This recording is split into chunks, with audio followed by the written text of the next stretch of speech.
That's why it wasn't working. Oh, I see. So now I should be able to hear myself. Any moment now, that is. Yep, I can hear myself.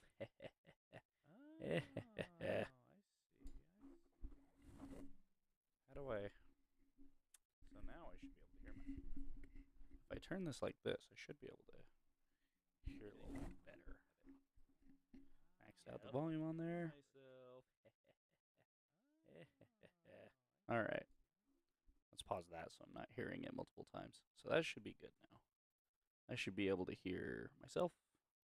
What is that? 91? Let's set this value to 0.9 as well. There we go. Sets the values pretty good. Let's actually pause this and go back to live. Live. Now I should be able to hear myself a lot better. All right. Let's pause that so I'm not hearing it multiple times. So that should be good now. I should be able to hear myself. What is that? 91. Let's set this value to 0.9 as well. There we go. Sets the values pretty good. Just gotta wait. Let's actually pause. Gotta wait. And go back to live. Live. Now I should be able to hear myself a lot better. All right. Wow. Wow.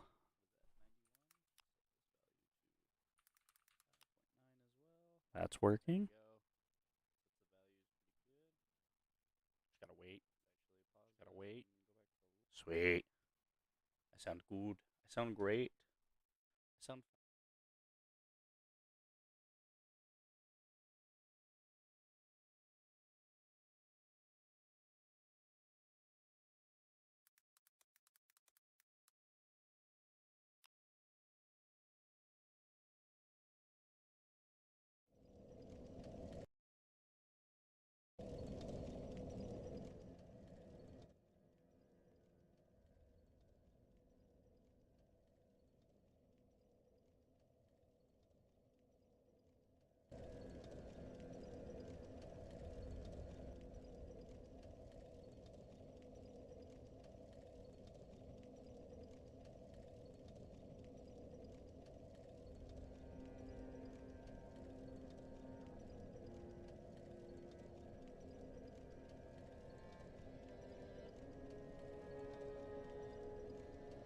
Just in case you're curious.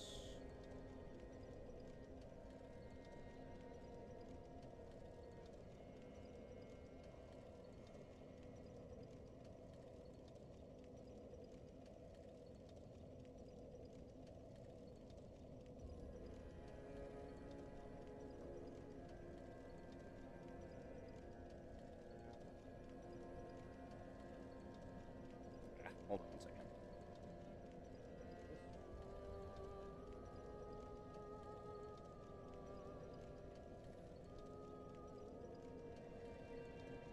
Okay, that sounds pretty good now. I like that.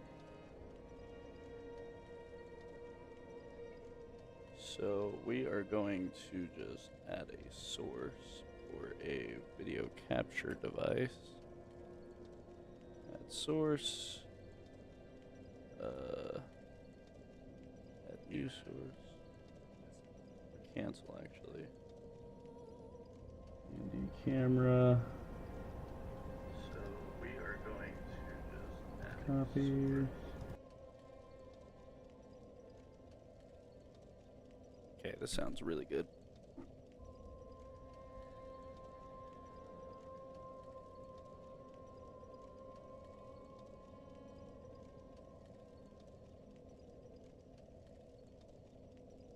There we go. All right.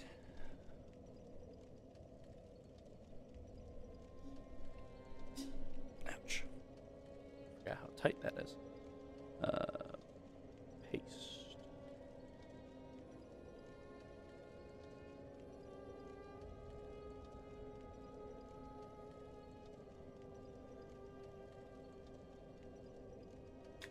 Oh shit.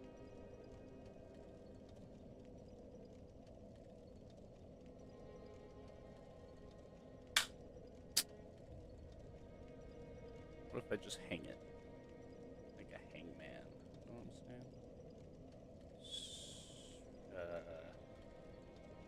Something like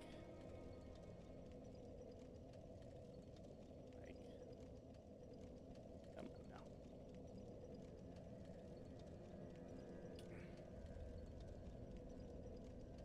It's a real pain in my rear. Didn't expect this camera. Such a pain in my butt. Man.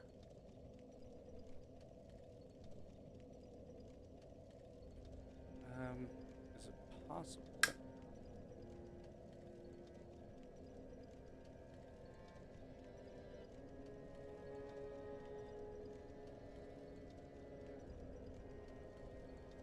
Grab like this, maybe. No. Well, kind of, but not really. If that makes sense. Ouch, my finger. Almost ready, don't worry. Ladies and gentlemen, just got to...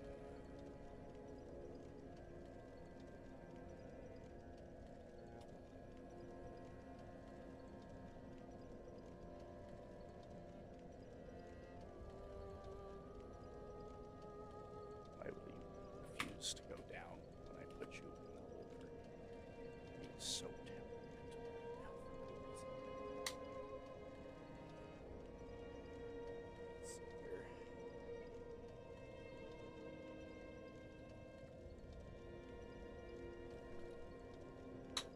Shit.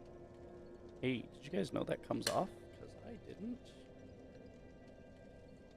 In fact, it comes off. Does that mean I can... Hold on, I need to turn this light off. It's blinding me.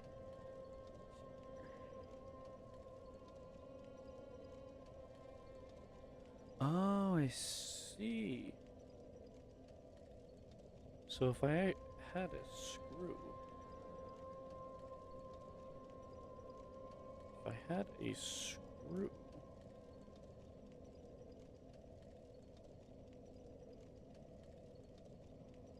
I might have an idea. Excuse me.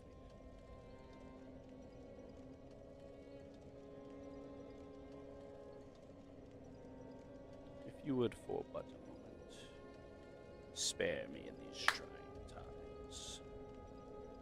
I attempt to figure this out.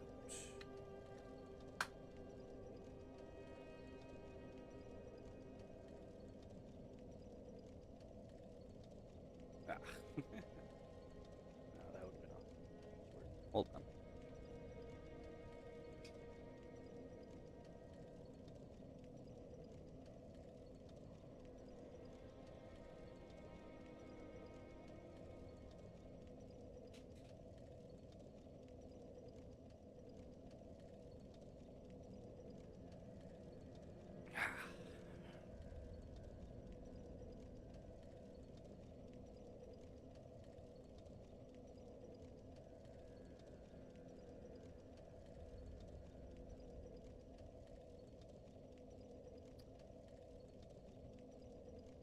Okay.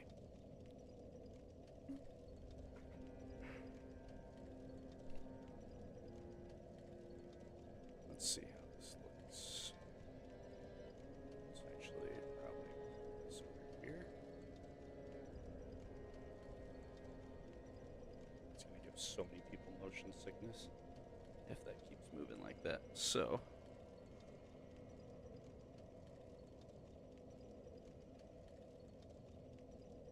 Be ever so careful.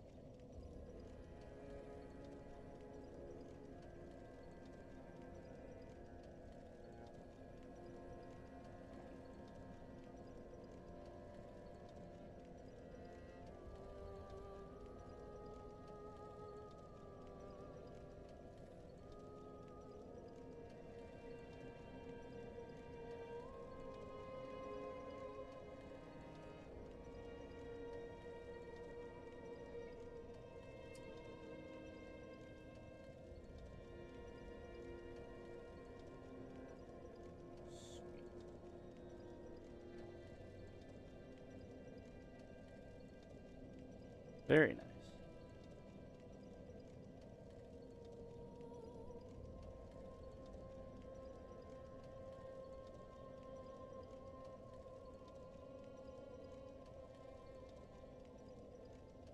It almost looks like it's hard to read. Let's see.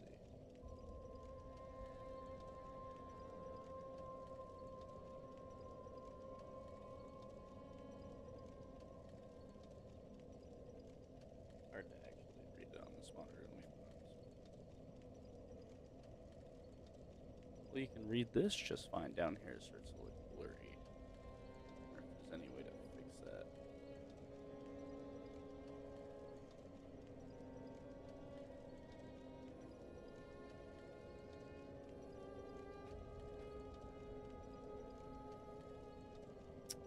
Well, other than the glare, I wonder if I can actually turn that brightness down.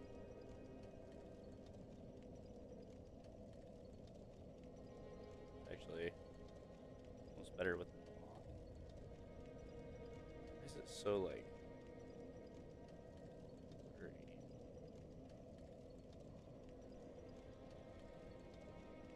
Is that normal with this camera? It might be.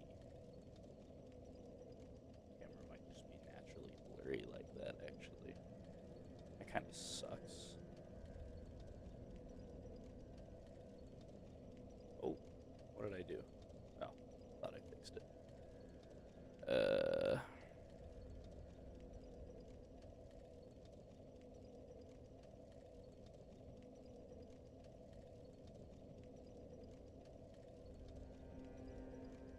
Oops.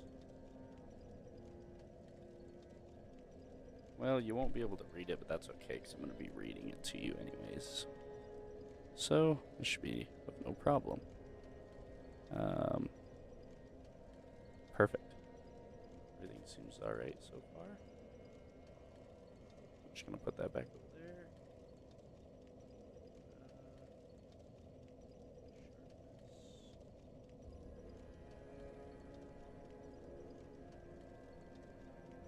Oh, I can play with the values on this.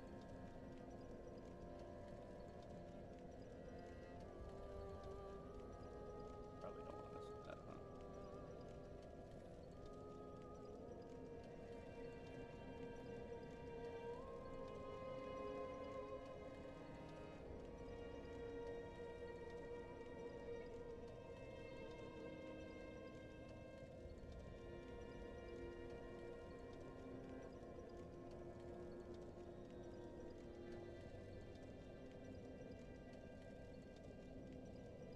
Yeah, I'm not sure if I can fix it.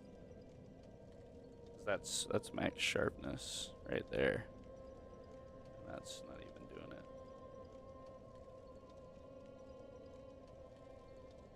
Oh, definitely not gain.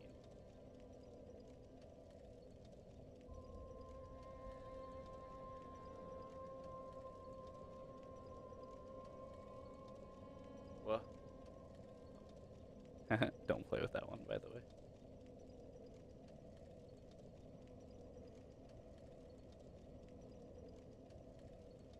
Okay. Well, I tried to mess with it the best I could, but that's okay. So, anyways, the objective of this live stream is to take the Dark Souls book, or the RPG, which, one second.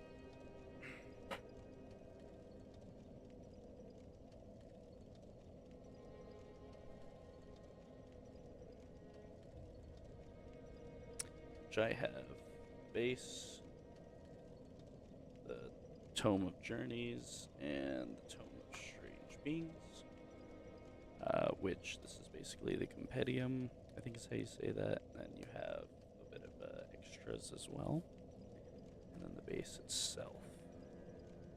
So we're going to be going over the base, and then eventually we'll get to the Tome of Journeys, and then we'll hit up the Tome of Strange Beings, as this is mainly just monsters, and I think doesn't really have any extra weaponry in it.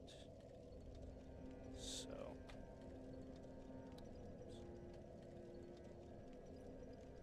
I wish I could have set this a little bit higher, but I feel like it's fine where it is. However, now it's starting to look sideways somehow.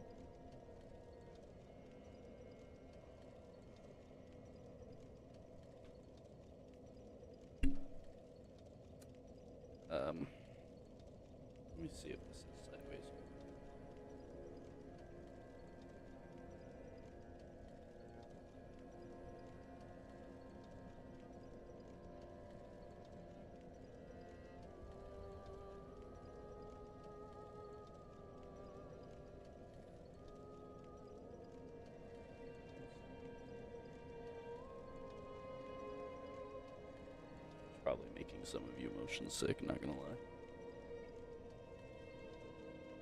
There, that looks better. Anyways. Also got their, not their standard, but their exclusive dice. In here. Pulling these bad boys out. Oh, I forgot that this camera is. I should probably eventually buy a better camera. Luckily, in fact, if I turn on the light here, kind of shows it a little bit better. And then over here, it's just the solid black, and that's the natural one. But just some cool stuff. Showing it off, and all the dice are the same, except the parts where it's black doesn't make sense on some of them. Oh, just realized this is sideways. For example, on the D10s and the D6, it's on the highest value, which makes no sense, because rolling this would be 100, not a 0. So I'm not sure why that. And then this one just especially doesn't make sense. Why is it on the 6? And the D4, it probably should have been on the 1, 2, and 3 side, but I mean, they should have also just put it on the 1 even. That was probably my only complaint with these dice, is that they didn't make much sense. When that's on the 1, that's on the 1, that's on the 1. All three of these, are on the 1. This is on the 1, but then highest value, high, and highest value, because 2, 3, 4, it's the highest value as well. Didn't quite make sense, but really, really pretty dice. And that's just the OCD in me complaining. So, really nice though. I love them. And then I even got their DM screen, which some of you should be able to tell where this is located at.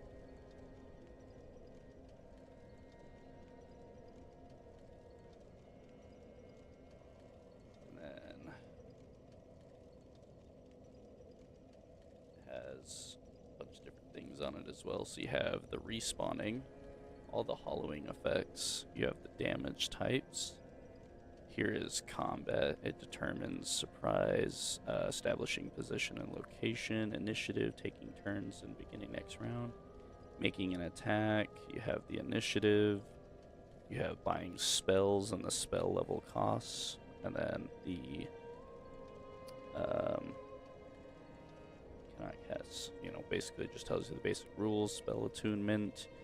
Each magic user class possesses a number of attunement slots. These slots tell you how many spells you can have available to you at one time, and we'll go over this in the book, but just wanted to quickly read over that because I actually forgot how attunement works in the game. Which I will say after this book, or in the next live stream, I'll probably buy a better camera so you guys can read with me. Oops. So it'll be a little bit better for you guys as well.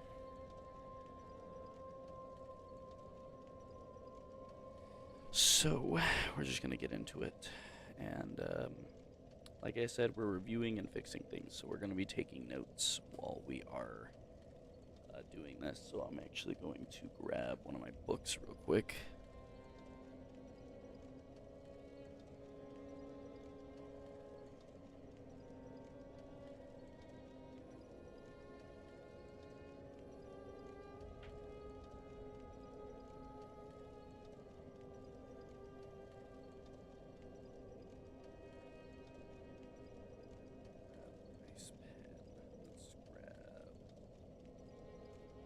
Maybe the green one, just so I can erase what I write down. Wouldn't be it. So, some of you are probably like, oh, no way. This isn't the only one. I have the original too, and the original is the blank version. You'll see I was drawing some D&D stuff in here, Some more D&D stuff here. Which this D&D stuff right here pertains to my, what's it called?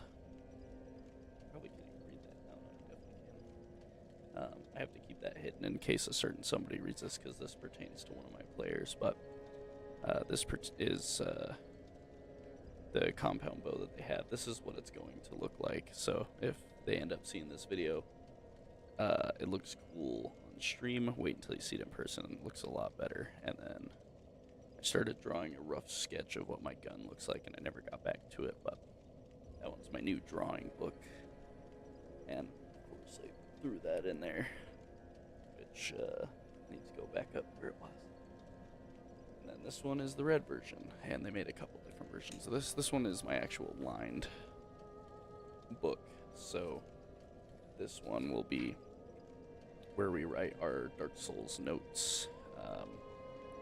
I almost don't want to use this, but yeah, I may as well use it for something, right? Oh, and it's instead of gold, like the other one is, it's got a red trim as well, which is awesome. But I'll be writing my notes in here, and then this is a very special pen that you can write, and then it can also erase, which is interesting. It's like magic. But yeah. So that'll be convenient, because then I don't have to use a pencil. And it's green. I love green. Green's my favorite color. So this is just going to stay off panel, and I'll be writing my notes down on here as we talk about stuff. So let's go ahead and actually get into the book now. You died, of course. So let's bring my mic a little closer so I can see better. There you go. That's much better. So this is just the writing and design, additional writing, development, and editing, which this person right here, Alan Barr, I think is how you say your last name. Actually, that's development editing. Maybe it's editing itself. I'm not exactly sure. Who was in charge of proofreading this book? This is the second edition, not the first edition, so it doesn't have the issues where, like, the combustion spell has, or I think it was Great Soul Arrow had the combustion spell description. If you want to learn more about that, you can always go look, but yeah, right here, you create a glowing arrow of magical force instead of the combustion, which is that big old block of text, so. We'll come all the way to that eventually, and I'm actually going to open my Discord.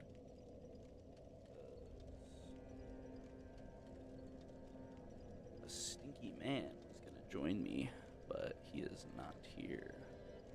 So.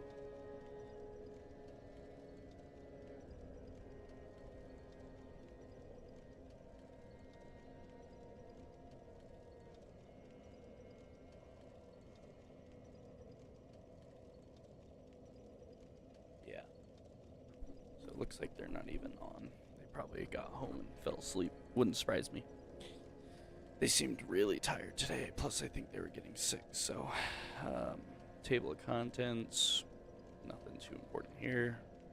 Let's actually get into the book itself. So, introduction. The world is occluded, choked with fog and darkness. The men and women around you, empty husks of what were once breathing, laughing human beings. The gods who gave fire to the world merely demiurges.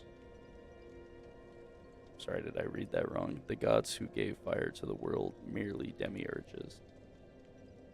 Their hubris bringing down the most terrible of affliction on those lacking their power. And, with the hideous inevitability that life follows death, uglier and more powerful things lumber out of the shadows, lusting after souls, flesh, warmth, anything to cease their existence. And then this big block text just tells you what the book is about. You know, it's based on the video game, blah, blah, blah, blah, blah. It's D&D version. RPGs on their consoles, computer screens, yet experience them on tabletop. If you nail your way around a polyhedral dice, you can fast travel the next bonfire. Chapter 1, character generation, but keep an eye out for some new rules. Check pages 70, 107 for rules on position and bloodied conditions, as well as chapter 3, which is magic and miracles, for the brand new magic system. So basically just like what's this about? What is a role-playing game? If you're here, you know what a role-playing game is, I would assume. If you don't, I'm not even going to try to explain it because I'm stupid. Don't listen to me, I'm a dumb person. But anyways, this is about using dice. So once again, this is all just about how to play D&D, and then this is how to play Dark Souls itself. So now that you know how to use the dice, you know how to play, obviously you can skip the introduction here. Coming over here, where's next? First would be character generation, core rules, learning the magic, equipment, kindling the flame. This chapter for the GM, it's a guide building authentic games in the Dark Souls world, and includes additional and optional rules to help capture the brooding strangers of Lothric's heart, and then the world of Lothric and monsters and antagonists. So remember, when the link of fire is threatened, the bell tolls, unearthing the old lords of Cinder from their graves. Aldrich Saint of the Deep, Farron's Undead Legion, the Abyss Watchers, and the reclusive lord of the profane capital, Yorm the Giant. Only in truth, the lords will abandon their thrones, and the unkindled will rise. Nameless, accursed, undead, unfit even to be Cinder, and so it is that ash seeketh embers. Welcome, friends, to Lothric. And that's where character generation begins. I'm gonna get some water real quick, so give me 1 second.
Tasty, tasty water. Oh, speaking of the stuff I was showing you earlier, as you probably noticed, this is one of my 3 playmats that I have. I think I have 4, I don't remember. Some of them are my girlfriends, so. Anyways. This over here.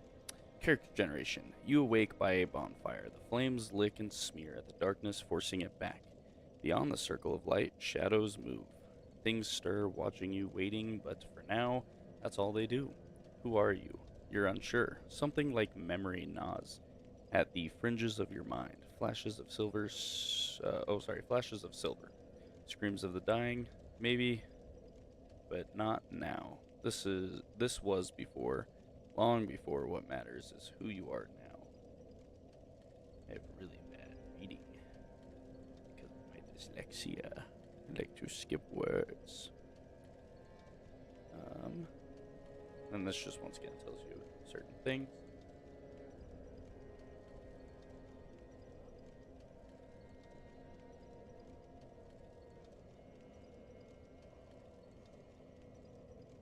Sorry. Andrea was getting my attention, that little stinky. Anyways, Character generation. Yes.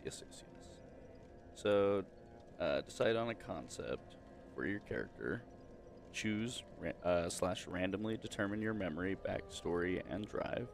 Select your origin. This gives you your attribute scores and modifiers, which is some we'll get to, but I changed that. Select your class. That gives you skills, class abilities, and starting equipment, and get to playing. So something different here. Let's see. Let's skim this because it might not be important. There's no alignments. We've also omitted languages. In Dark Souls, creatures can either speak or not. Plain and simple. Unkindled utters not a word throughout the entirety of Dark Souls 3. Your character can speak, of course, but choosing different languages isn't important. If you meet a creature able to speak, you can speak to it. If it can understand speech, it can understand you. So it does just say like some of the rule changes here, which makes sense. The Unkindled. You are unkindled. All player characters in Dark Souls role-playing game are: you are dead, long considered grave, co-signed to the grave, and now you're not. You don't know how or why, but you've raised from the dead, and blah blah blah blah blah.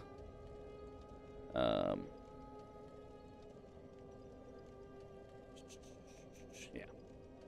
Not too important. Character concepts, backstories, and the drives. This is all stuff that you can read on your own time, obviously, if you have these books or are interested in getting this book. And this is, once again, different things. And this is what's nice, is you can roll a 1d20 to see what you get. And we'll actually roll some d20s just for shits and giggles. And we will see what we get. I'll put this right over here. Now this controller needs to go in the drawer so I can stop hitting it, because that's all I keep doing is hitting it.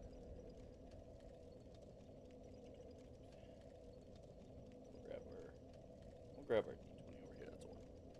Oops. Close that right there. Run back.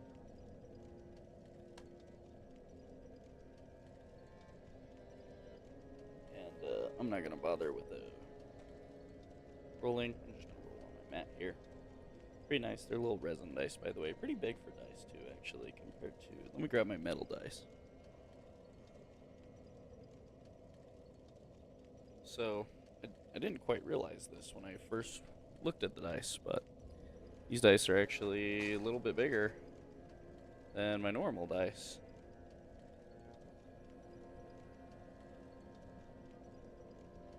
Put them next to each other like that, you probably see a little bit better. Yeah, just a little bit bigger. It's pretty interesting.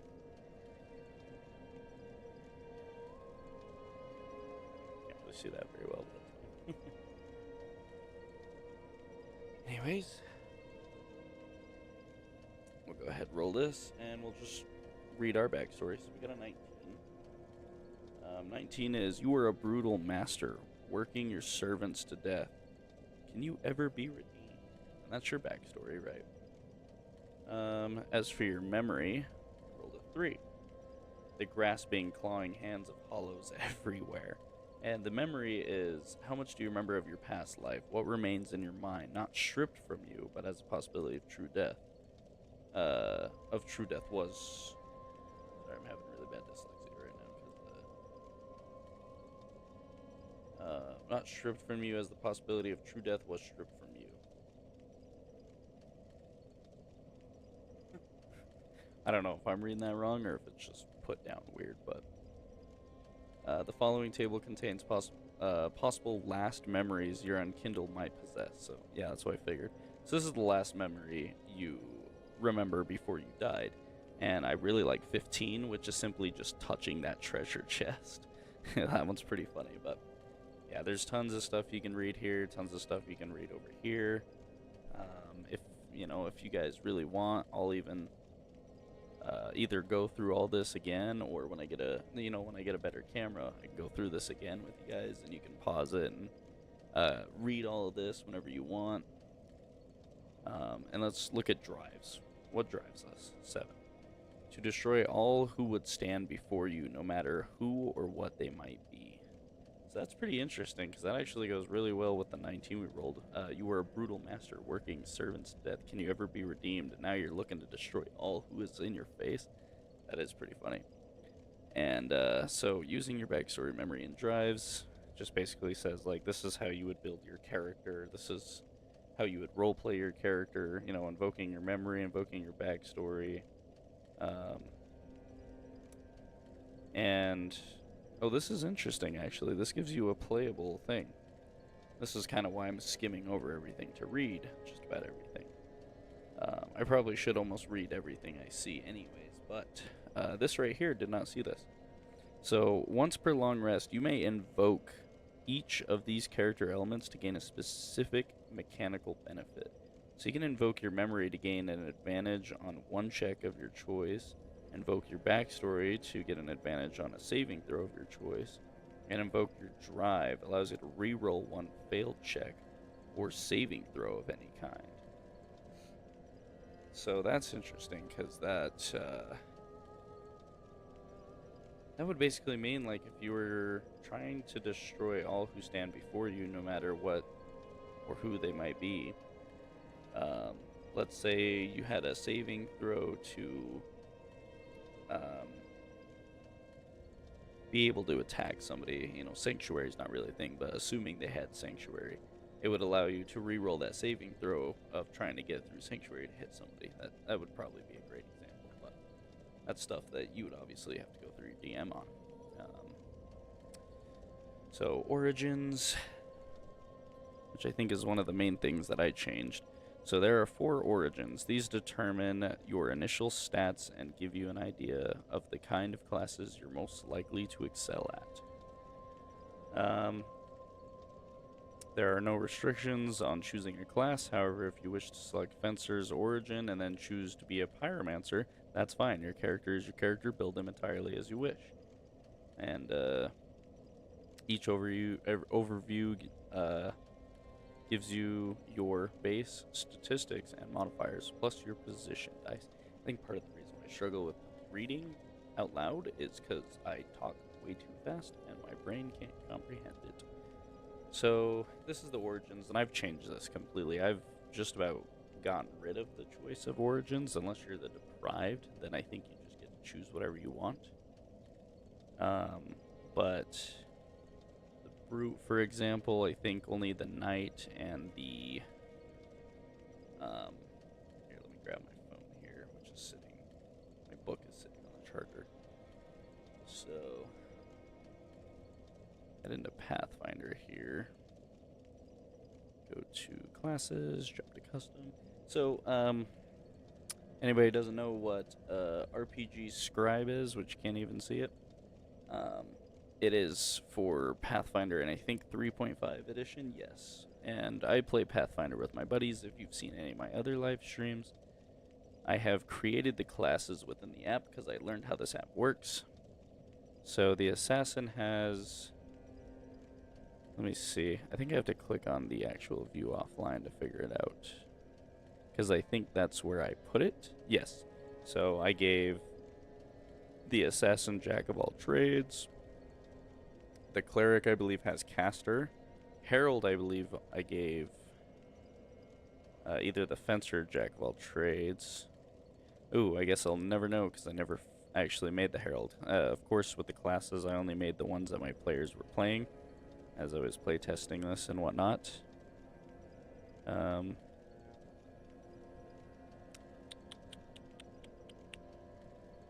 am I not seeing the... Oh, it says right here, Caster.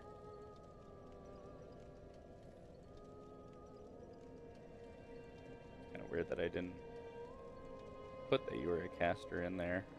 I just threw the description in there. That's my bad. But the Knight is the Brute, and so is the Warrior.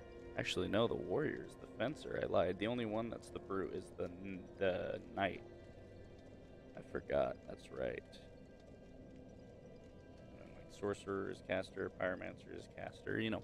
I kind of set these specific, but I also didn't go based off of stats down here. So you can see like Jack of all trades has a 13 to strength, 13 to dex, 12 to con, and 12 to intelligence, 13 to wisdom, and a 12 to charisma.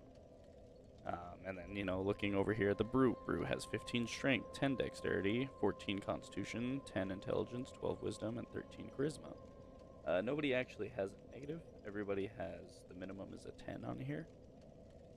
Even the Fencer has 10 on wisdom and charisma, but then 15 dexterity, 12 strength, 14 con, and 13 intelligence. So it's pretty spread out. There's no negatives, which is nice. However, the problem with these is, unlike Dark Souls, where every level up you gain an attribute increase, this one you don't. So you would just get them like every 4 levels, like you normally would in D&D. Assuming both use the same rule, I can't remember. I played so much Pathfinder, now I don't remember the normal 5e rules, which I will be going over the 5e rules within this book and recreating those to make them a little bit better, and then I've already pretty much got a lot of Pathfinder stuff out of the way. So I will be jotting down notes for both. And the first thing is that I gave each class their own designated origin. So there's less free ability with that, but let's be honest, you're really only going to pick one depending on what class you're playing, just except for the Deprive. The Deprive is you just make whatever, right? Now, as for the stats, I kind of went into Dark Souls itself and looked at the starting game stats and added them into here in a way that would make it so every class would start out with the same total score between all 6 attributes, and then obviously after 20 levels would all be at the same overall attribute. So if we look at the Knight here, which again I will get a better camera for the next time I do this. Smudge free? Kind of. I used my shirt, so unlike my microfiber cloth I usually carry with me. But so right here in the description, and this block of text you can't read, strength is 13, dexterity is 10, constitution is 15, however intelligence is 7, wisdom is 8, and charisma is 7. So you do have your main stats pretty high, and your other stats are dumped pretty bad. And if you were to add up the total score of this, so 13 plus 10 is 23, plus 15 is 38. Assuming I'm doing my math right off the top of my head, so 23, and then 38. And then plus 7 is, I want to say 45. I'm a little tired, give me a second. 38 plus 7, yeah, that's 45. And then plus 8 would be 53, and then plus 7 again would be 60. That's exactly where it should be, is 60 across the board. And that doesn't 100% make sense, just because some of these stats are really high, like Constitution's at 15. But then again, you have to remember that the overall total should be 60, so that when you hit max level, you're at 80 overall score, which, if I remember correctly, depending on how you put points in your class, you can get over or under total score of that much, and it's just, at least for Pathfinder, it's because Pathfinder uses higher numbers. That's another thing to keep in mind compared to 5e. 5e is actually much worse, where you start at 8 across the board, and Pathfinder you start at 10 across the board. And if you pick high fantasy like we do in Pathfinder, you get 25 points for your point buy. I think the standard for 5e is 27, so if you're playing 5e, you might even want to drop these down a little bit, but I don't see any reason why you can't leave it where it's at, because it seems relatively fine. But again, and I say again, but I never even said it, this book is not to be used as your, this is the rules and we're going to play by it book.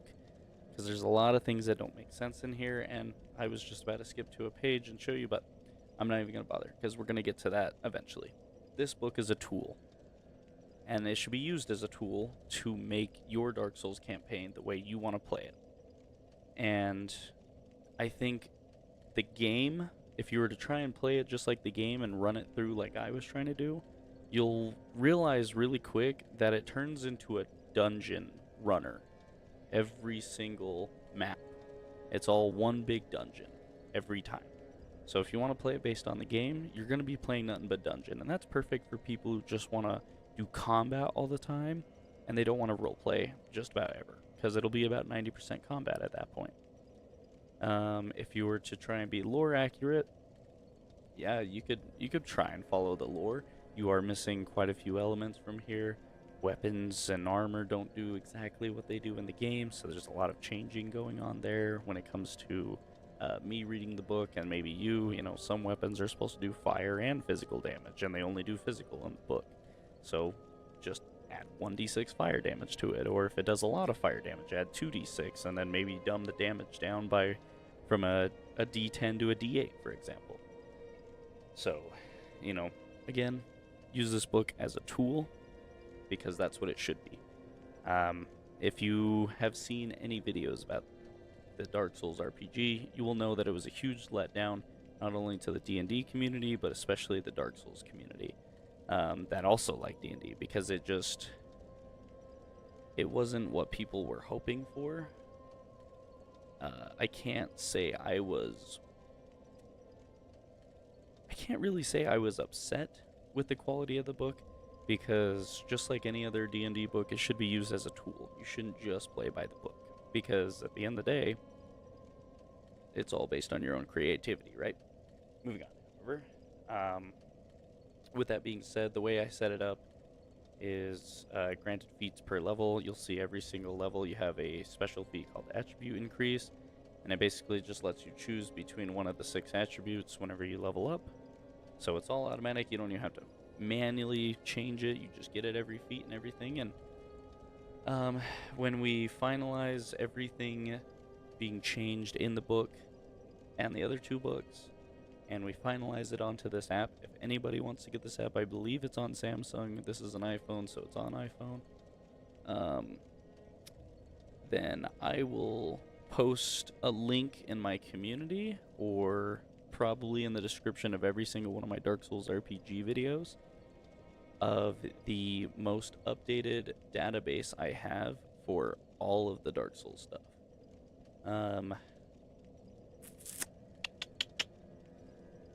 I hope there's a way to just do the Dark Souls stuff. Every time I've exported, there's only ways to do it with the classes, so what I could do is just create one of every class, and then in one of the classes just add every single Dark Souls item into that class, and then if I share that, you guys will have the, what is there, like 10 classes? I don't even remember off the top of my head, but you'll have access to all the classes and all the Dark Souls items, and then because the spells will be in there, hopefully it works, and I'll test it, just make sure, and if not, then I'll just post the actual database next to it, so you can download everything that I have in here, which, for anyone who plans on using this Pathfinder app, if you go to my, if you go to my items and you go to potions, you'll see I have a bunch of D&D potions that are actually in here, so I might even just throw the whole thing in there so you guys can have fun with looking at all my extra stuff that I might have added.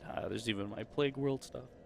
You guys don't know what Plague World is. I plan on in the future doing little story time videos of it, but it's a semi-modern, semi-realistic zombie apocalypse game that's taking place in 7 Days to Die's Navis game map, and it's a lot of fun. We really, really enjoy it. I'm the DM, obviously, of that one. I've been working on it since high school, and it turned out really good. And for a first-time DM, my buddies were quite impressed with my performance. So, put this back in here just so it's one piece. A little special. There you go. Brrr. So, move on to the next page. So this is classes. One thing that's really funny about this page is it talks about your armor and weapon proficiencies, and every single one of them says the same thing: all armor, shields, and weapons as long as prerequisites are met. So I don't even know why they put it there, but I think it's just a template to say, hey, everybody is proficient with everything. So, but you have 1, 2, 3, 4, 5, 6, 7, 8, 9, 10. I was right, it is 10 classes. So you have the knight, mercenary, assassin, warrior, thief, herald, cleric, sorcerer, pyromancer, and the deprived. And this is D10, 20, not a D10. Let's grab a D10 here. Hopefully we don't need any more dice.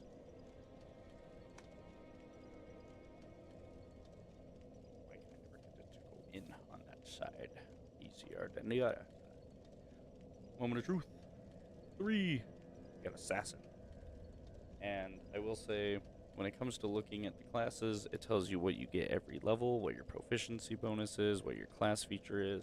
So you got fighting style, second wind, action surge, unbreakable, improved critical ability score, increase extra attacks, cursed memory, all sorts of stuff like that. And coming over here, it actually tells you what all of those things do. So you have your fighting style for archery, defense, great weapon fighting, protection, withdrawal. You have your second wind, which is the same thing in 5e as you have a limited well of stamina that can be drawn upon to protect yourself from harm. On your turn, you can use a bonus action to regain position equal to 1d10 plus your knight level. Once this feature has been used, you must either short or long rest to regain it. Now, a lot of your feats in this game do come back with short rests. Whereas Pathfinder doesn't believe in short rests, it's only long rests. I would say for 5e players, the way you could do your short rests is, because, put it this way, if a group of players got into a fight, there's nothing saying that they can't short rest right after the fight, so that would just mean that they get all their short rest abilities back, which some of the short rest abilities are actually really good, like Unbreakable is you may reroll a strength check or a strength save and choose the best result, so you just get advantage of your choice. Let's see here, I'm trying to find the other ones.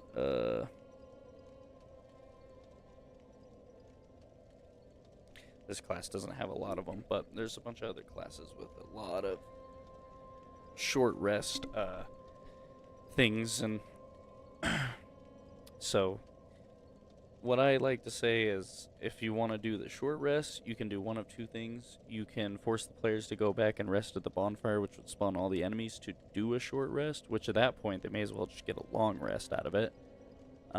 Or they would have to go all the way back and short rest at the bonfire, but it doesn't spawn the enemies. It just lets them regain their abilities, repair their armor if they have the repair kit, upgrade, stuff like that.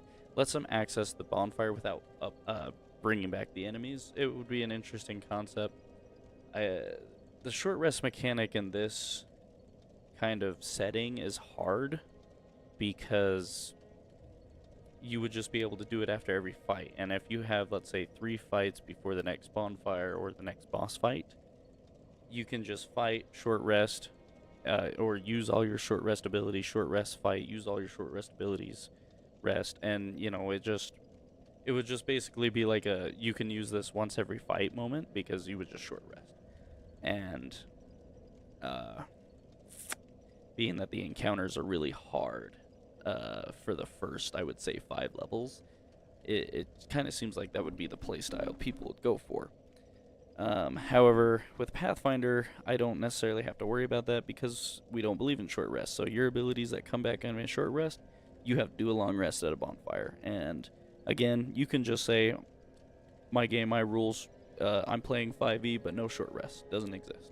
It's all you. Again, it's a tool. It is not play by the rules. And that is how, it should be played. And then there's the mercenary.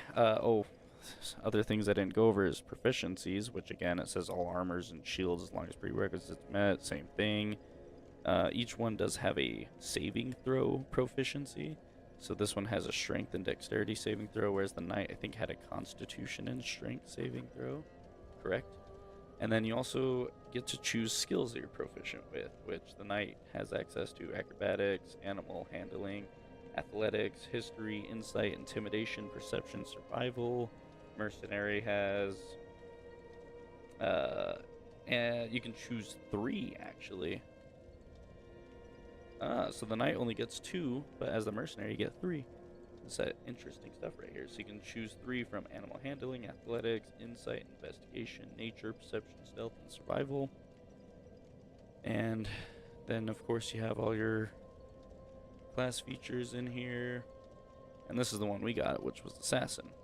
The assassin gets sneak attack bonuses. So if you want to go for a character that's really high in initiative, I believe if you're playing Pathfinder rules, if you beat the enemy's initiative, they're all flat-footed. So you get sneak attack on those enemies that are flat-footed at that moment. So that makes that interesting. For 5e, you would have to be stealth. 5e is not as nice about sneak attack.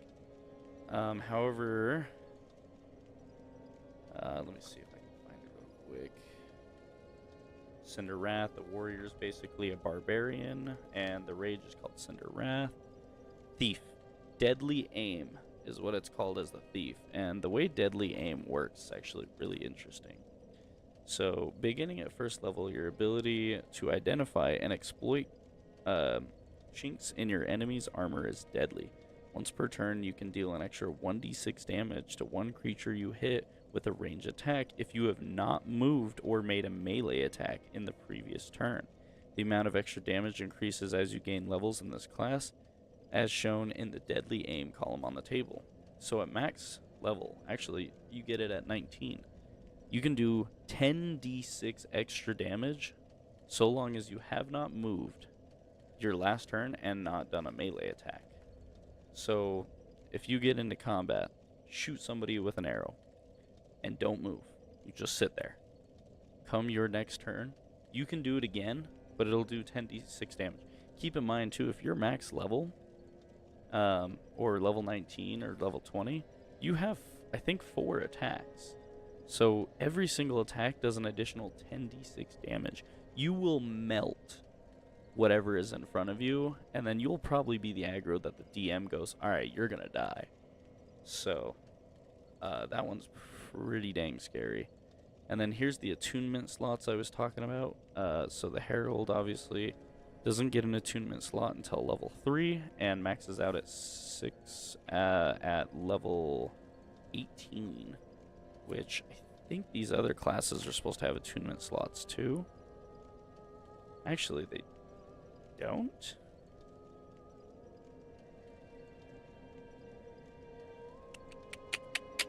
They do not get attunement slots, which makes sense because they shouldn't be casting spells anyways.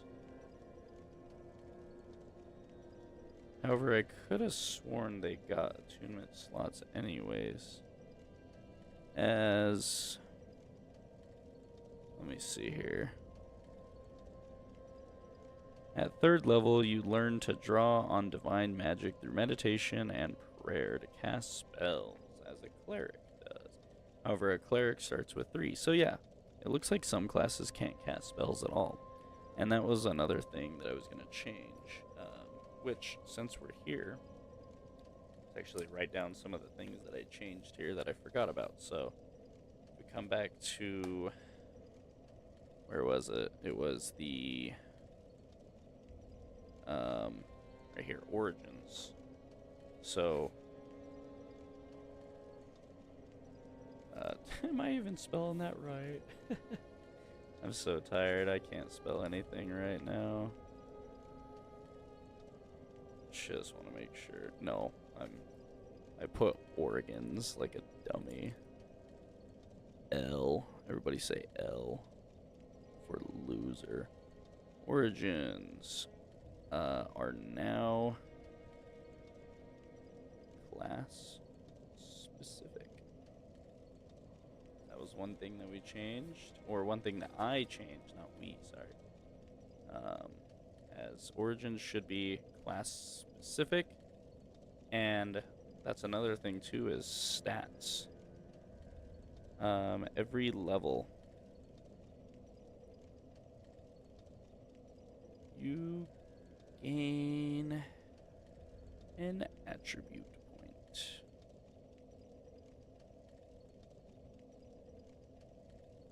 However, oops, starting, that's funny, attributes ended up in the same spot again, are lowered.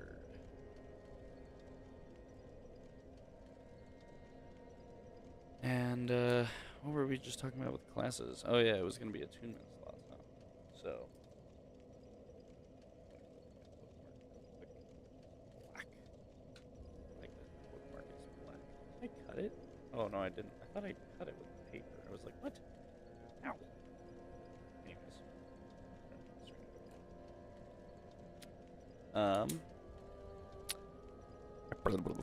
So yeah, attunement slots is one thing. Is, you know, every class should be able to get attunement slots, and I think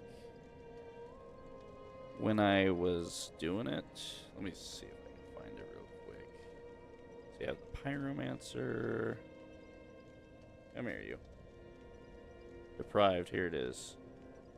Jeez, the Deprived maxes out at 10? Attunement? Pyromancer is at 12.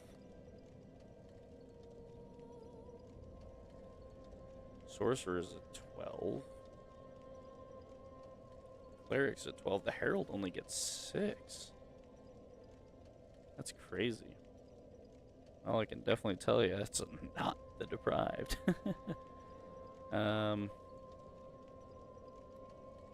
might have to look back at my notes, but I don't think I gave the other classes the ability to do spell casting, which, although in a D&D setting kind of makes sense, because what knight has the ability to cast spells, I also feel like you should be able to, you know, cast spells. I'm just gonna skim through this to see if I put anything for attunement slots. Yes, I did. Right here, attunement slots. It's right there. So for the knight, I'm just gonna double check, make sure I got this right. I'll show you, I'm looking through my phone. So you can see fighting style, bonus feat, starting stats, bonus feat, bravery, attribute increase, increase unbreakable, bonus feat, increase memory, armor training, attribute increase, remorseless, fighting style, weapon training, attribute increase. And then right here at level 10, attunement slot, armor training, attribute increase, another attunement slot at level 2, weapon training, blessing of oblivion, bonus feat, bravery, another attunement slot at 14, another one at 16, another one at 18, another one at 20. So 10, 12, 14, 16, 18, 20. So that's 6. So I think the way I did it was I ran it off of what the Herald had. Although I think I gave the Assassin and the Thief more. Actually, I think the Thief has some right out the gate. Hold on. Where's the Thief at? Or no, the Thief does not. I don't know why I thought they did. They're supposed to start with some higher intelligence, but well, it would have been, except for the knight it goes 1, 2, 3, 4, 5, and then 6. I'm really far back, so I wasn't pointing correctly there. But yeah, so you end up with 6 at level 20, but you should probably almost only have 3. So maybe 1 at 10, 1 at 15, and 1 at 20, but that would also be really annoying because you'd have to be max level for that stuff. And I think it's the same for just about every other class. So if I were to go to the Assassin, granted feats by level, let's see if I can find.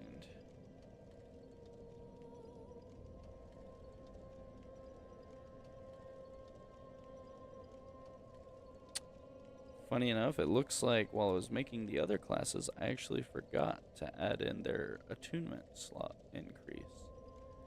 And the knight is the only one who got it. That's definitely something I'm going to be changing and fixing. So I'm going to write that down in the book real quick. It's going in the book. So attunement slots.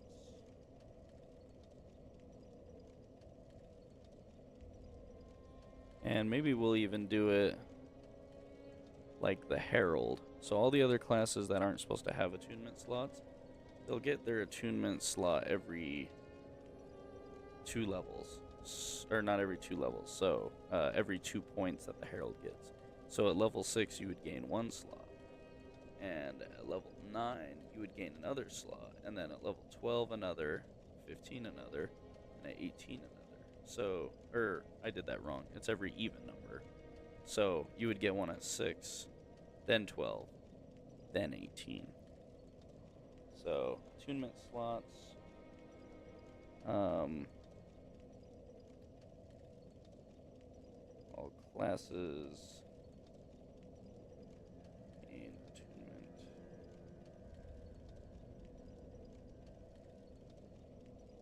slots based on half the Herald. So you would get 1 at level 6, 2 at, what was it, 12? And 3 at level 18. And of course we can change that down the road. I feel like that's pretty fair for somebody not playing a spellcaster. Especially since you would have to have a spellcasting tool in your offhand anyways to be able to cast. And if you're playing the knight, you probably have a shield in your offhand and a sword in your right hand. However, Dark Souls 2 has weapons that you can cast miracles and spells with. And I think that it would be fair to add some of those weapons in here, because there are swords that cast intelligent magic. So it would only make sense for classes like because I think the thief is the bow and arrow character, so it would actually be the assassin to have that sword, or even a knight who wants to be a mage knight can have it. I really do think attunement slots is a little annoying, and I might even just altogether, and I'll write this down too, is base it off of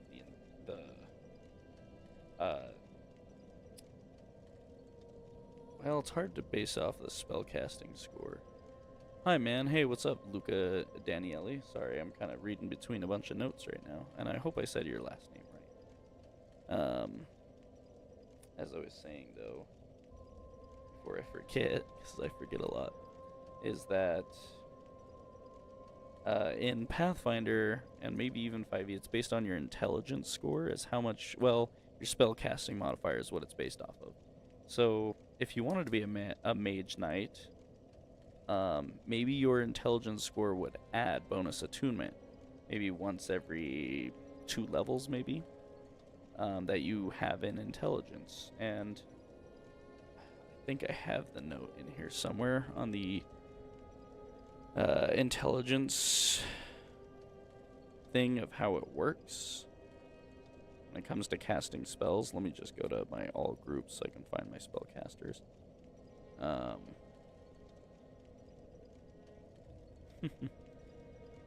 And again, you know, I'm going through Pathfinder more than 5e just because I know a lot more about Pathfinder than I do 5e. Looks like I don't actually have the note on here specifically, but I know I have it somewhere else where it's based on your thing. And it's actually right here. I found it right out the gate. So here it is. So bonus spells per day for casting and preparing. Ability score 1 through 9 is you cannot cast spells tied to this ability at all. So at 10 and 11 score, and this is intelligence, wisdom, and charisma. And keep in mind, you know, like the bard is charisma based, and sorcerer or wizard is intelligence based. So if their intelligence is higher, they can cast more. If a bard's charisma is higher, they can cast more. And so you could actually port forward that to this game as well, if you wanted to. So at 12 to 13, you would gain an additional first level spell. And at 14 to 15, you would gain a first and a second level spell. So being that nobody should have a higher score than, well, let's see. If the lowest intelligence is 7 and you gain an ability attribute every level, 27 should be the highest intelligence you can go. At 27, you gain access to a 2, 2, 2, 2, and a 1, 1, 1, 1. So that's 2s for 1st, 2nd, 3rd, and 4th level, and that's 1s for 5th, 6th, 7th, and 8th level. And you could set up the attunements to be based off of that. So your attunements could be for intelligence magic. Let's say you're intelligent caster, right? You can have one sorcery equipped if you have 12 or 13 intelligence, not including your additional attunement slots, or you can get rid of attunement slots altogether. And at 14 and 15, you'd have a 1 and a 1. Well, you wouldn't just be able to do 1 1, so because there's not really levels, there's just attunement cost. Hold on one second. Let me grab my mouse because I can't actually read your message. I know that these books have problems, but I do not have them. Can you explain me? Sorry, I'm trying to read it, but I got that little heart in the way. Let me make it a little bit bigger. There we go. That's much better. Can you explain to me what problems they have? Oh, okay. So, I won't go over the first edition problems, because the first edition problems is, like, lots of issues. Some of the spells have the wrong descriptions. I think it was, like, Soul Mass Arrow had the combustion spell. There was tons of typos. One of the biggest ones is you come over here to the origins where you have your stats, and as I mentioned a while back when you weren't here, I will be getting a better camera, so you will be able to actually read what's on the book.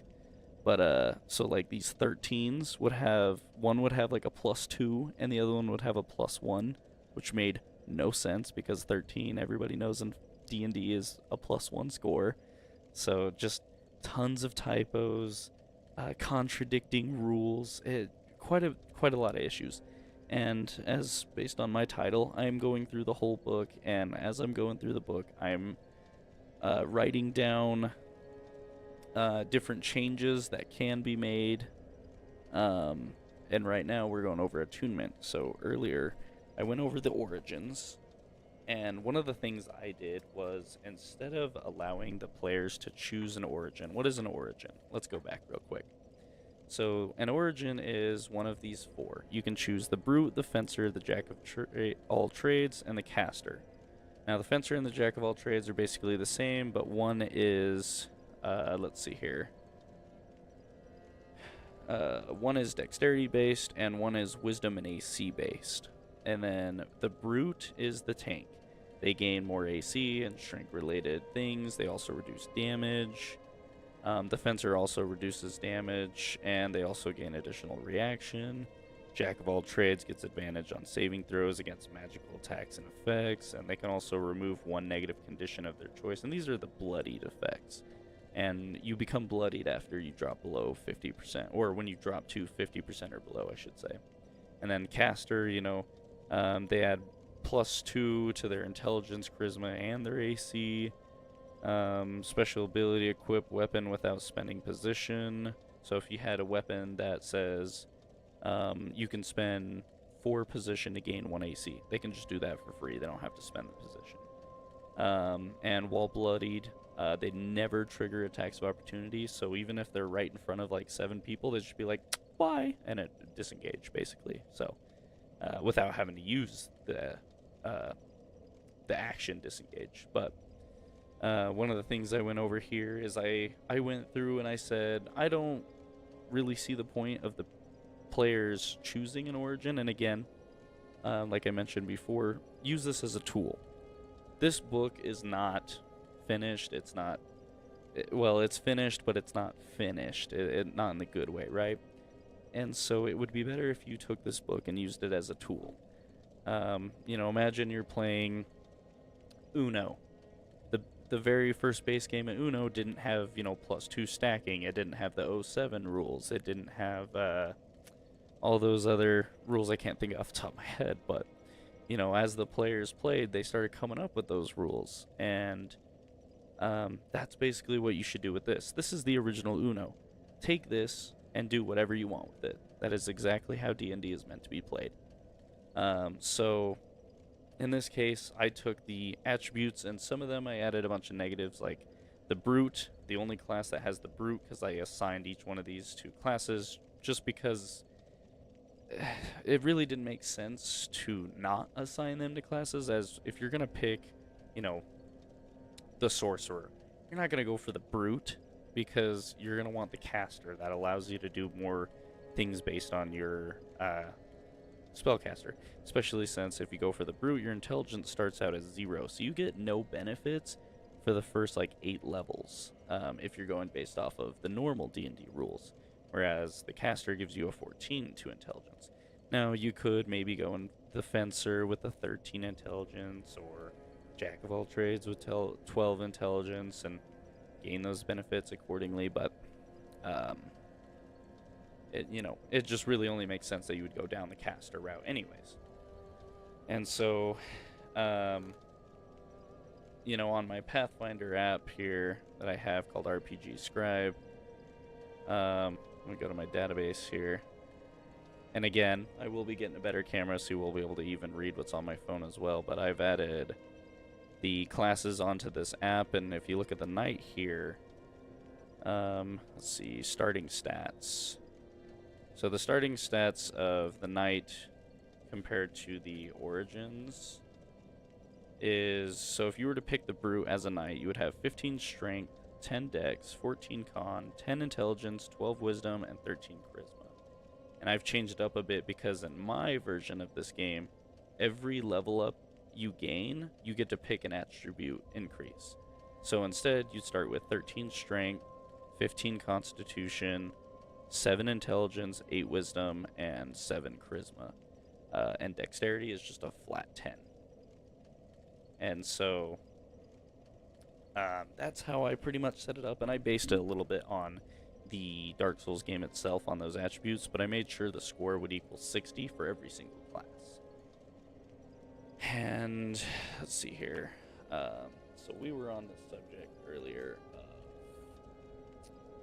let's see here, attunement slots. And yeah, it's really interesting, and I'm really creative on how I set up things, and I genuinely was kind of scared of playing normal D&D, so I spent most of my time learning about D&D, wanting to do a semi-modern zombie apocalypse, and I named it Plague World. The players that I DM for love it. I love it. I even have, let me grab my other book, since you weren't here earlier to see it. I have these grimoires. I don't know if you know anything about these, the movie or the just the YouTube shows, but they're pretty good. Oops, I gotta cover that because I can't let my players see that until next session. But this is what their compound bow looked like originally, and they went and got some extra parts. They got a new frame, they got a new pulley system, they got more string and everything, and so I drew this new looking bow design, which I'll try and get a little closer so you can see the design a little bit more. You can see like the string. I knocked an arrow in there. There's the arrow rest and the sights. But I drew, oops, I drew that whole thing in about an hour and a half, I think, and it's pretty cool. It's going really good on that stuff. So, but along with that imagination, it allowed me to take this book and just figure out exactly how to make it work better. And if you want to join me for future live streams, I don't know exactly when I'll do them, but hopefully I'll have a better camera so you'll be able to read the text and whatnot that's going on in here. One of the things that I'll bring up to you real quick, see if I can find it. If you know about Dark Souls, you would know this for sure. Let's see. Nope, not in here. Right here. Oh man, your players are so lucky to have a master like you. Yeah, and I mean, they DM for me too, so if you ever check out my other live streams, eventually, I will make D&D short stories where I take our live streams and turn them into narrative stories. And really hoping I do a good job on those, because I would really like to share that stuff with people without people having to listen to, 3 to 6 hour long VODs. But for them, I play 2 different characters. So in Gavin's campaign, I play as I believe it's a tiefling gunslinging magus, which is Pathfinder, not 5e. And so a magus is basically a spellcaster, but they cast spells through their weapon. So, let's say, trying to think of one right now. The one where when you touch somebody, it does necrotic damage from 5e. It's like freezing hand or something. I can't remember exactly what it's called. We don't necessarily have that in Pathfinder, I don't think, but if, let's say I cast that spell, if I swing my sword and hit somebody with it, I've played with the whole trilogy, and currently I am playing Elden Ring. Oh, nice. That's good. For Elden Ring, I don't know if you've gotten through the DLC or even beaten the game yet, but I'll tell you my favorite playstyle is Faith. I fell in love with it almost immediately because I always love going down the Faith tree. But I think the weapon I used pretty much through the whole game was the Winged Scythe. Especially since in PvP, if you hit somebody with Ash War, they can't heal. I have some of the most funniest clips of invaders trying to heal right in front of my face, and I just get a smack right on them, and it's hilarious. And I should probably change the delay to instant, but I don't know if I can do that while streaming, and I don't necessarily want to mess with it. So next time I stream, I'll have to change the delay to no delay if possible, because that'll be way better than the standard delay. However, we'll get back on track with the book. So this is one I'll bring up, is the Crystal Sage's Rapier. Now, we both know that the Crystal Sage's Rapier does magic damage. Nowhere in here it mentions magic damage, though. It does 1d6 piercing. That's it. The Irithyll Rapier does 1d10 piercing. It says nowhere in here that it does any type of cold damage. And in the special, it says spend 2 position after a successful attack to reduce the enemy's AC by -2 on your next attack. Now, that would, in turn, be exactly what the Frostbite status effect would do. But how come it just does piercing and not cold damage? And then you would spend the position to essentially frost proc them. And then the Crystal's sword just says spend 1 position, deal plus 1d4 damage on your next attack. So you would have to ready it and then attack. So maybe that's the magic of it. There's another one in here that, if I remember correctly, does like fire damage, and they don't even mention fire damage. Let's see. Demon Scar is like one of the only weapons in here that has an elemental attack, and it's because it's straight fire. And it does 1d6 fire damage, and you can spend 3 position after a successful attack to make a second attack as a bonus action. Pretty neat, especially if you hit him 4 times, then your 5th time would be pretty nuts there. This one does 1d6 slashing, and then you can spend 2 position to inflict 1d4 poison damage on your next attack. That one kind of makes sense, right? The Dancer's Enchanted Sword, although it's 2 swords, only does 1d8 slashing damage. And the special effect is actually on multiple other weapons. Which the special effect is spend 4 position after killing an enemy to immediately move towards and make a free attack against a different enemy within 15 feet of you in any direction. If this kills the enemy, you may spend another 4 position to move towards a new enemy and make another attack, and so on. So it basically gives you that dancing. But there's other weapons that do the same exact thing, so it doesn't even make it entirely unique. And let's see.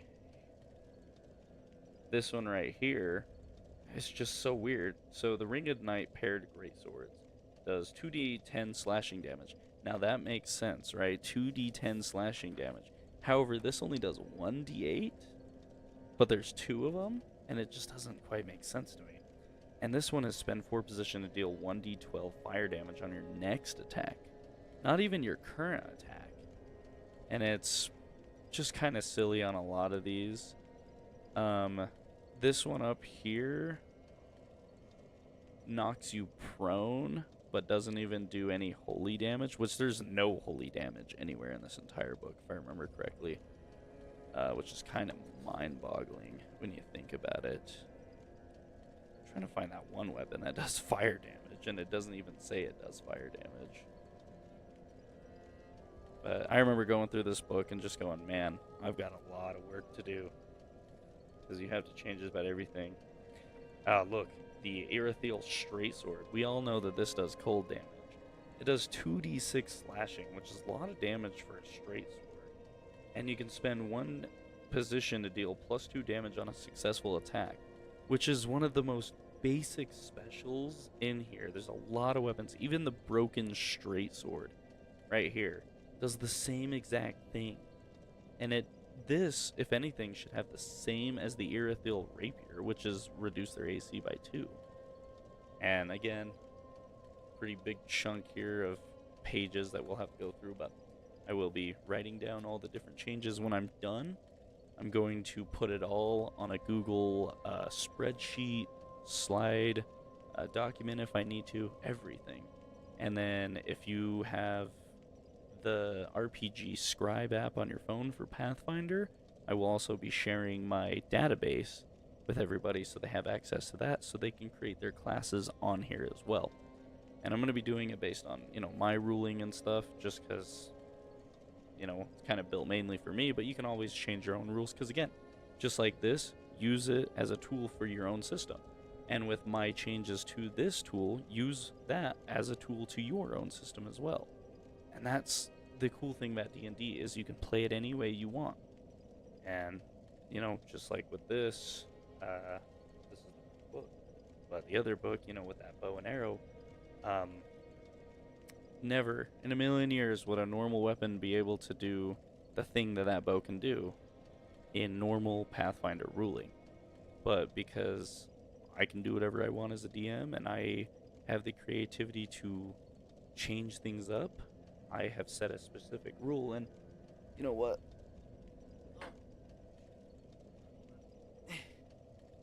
I'll even bust it out real quick. So, let's see here. So this one right here, probably can't read it. You possibly can read that. So in Pathfinder, you have your normal, your touch, and your flat-footed AC.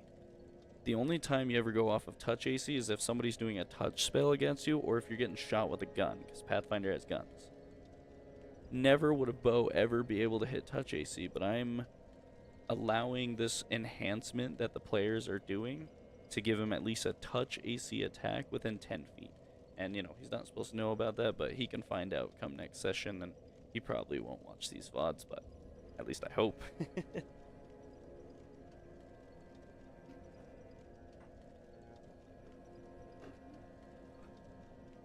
I knocked my ocarina over. There we go. But yeah. And, this obviously isn't something that you need to watch. You can just listen to me talk and then occasionally chime in with your own ideas. It's kind of the whole point of me live streaming it instead of just doing it by myself, is I want to hear other people's ideas and see what they think. And I like the idea of what I'm going for now, which is changing up the attunement slots. And as a sorcerer with attunement slot 3, if we were to look at the sorcerer's starting stats, which their intelligence is actually at 15. So if you got a attunement slot every, what did I say, like 2 levels? Oh no, it would be based on the sheet. So if he had a 15 intelligence, he or she, at 15 intelligence, you would have 2 attunement slots, and then at 16, you would have 3. So you would effectively be able to, and at level 1, you get to immediately choose an attunement slot. Or, sorry, not an attunement slot, an attribute increase of your choice. So a great example is for the Brute, or the Knight, I should say, because that's the class I gave him. You can either choose that extra point to go towards your strength, or your constitution, maybe your dex, whatever you want. that first point is all yours. And that's the one little flexibility I give them. So effectively at level 1, if you just put that extra point into intelligence, you would have, based on the chart, a 16 to 17 intelligent rating, which would allow you to get an extra cast for first, second, and third level spells on Pathfinder, right? However, if you were to port forward this chart over to attunement slots, that would allow you to equip 3 intelligence magic. I keep bumping my camera setup I got here because it's right in front of me, but and I kind of like that idea, and it also makes it so like the pyromancer and the cleric can't equip intelligence magic without intelligent attunement slots, because there are no let's see here, there is not a single thing in here that states what requirement you needed to equip these other than your level. So for Vow of Silence, you have to be level 12, but for Karmic Justice, level 1, Seek Guidance, level 13, Lightning Spirit, level 5. The only requirements here is your level. Has nothing to do with your attunement, your stats, nothing. And so setting up a attunement slot for each magic category based on your score actually makes way more sense than just giving the player an attunement slot, especially since there's only 4, actually 5 out of the 10 classes that can have attunements, which is the Sorcerer, the Herald, the Cleric, the Pyromancer, and the Deprived. Those are the only ones that get spell attunement slots, whereas the rest of them get absolutely 0. So as a knight, if you wanted to be able to put a staff in your offhand to cast magic weapons so you do magic damage with your sword along with your normal attributes, you could not, because you get 0 attunement slots. And originally I was just giving the players 1 attunement slot at 10 and every 2 levels after that.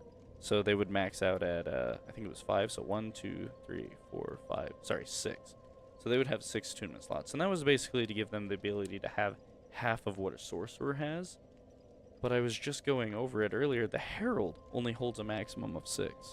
So the only difference between a Herald and the other classes is the simple fact that he or she gets to start with an attunement slot at level 3, gains another at 6, 9, 12, 15, and their final one at 18. And so they would still be ahead of the other classes. They would, at the max level, still have the same attunement as anyone else would. So, again, I'm going to write it down because I really like this idea.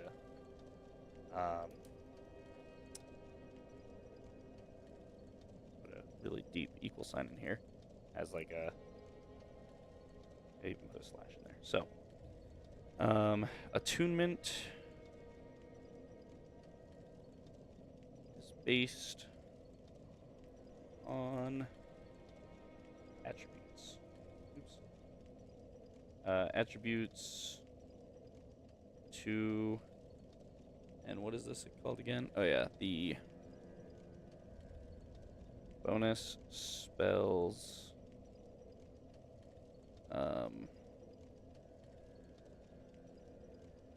I'm just writing down the entire thing here, so I'm just going to put in quotations too. Bonus spells per day for casting and preparing.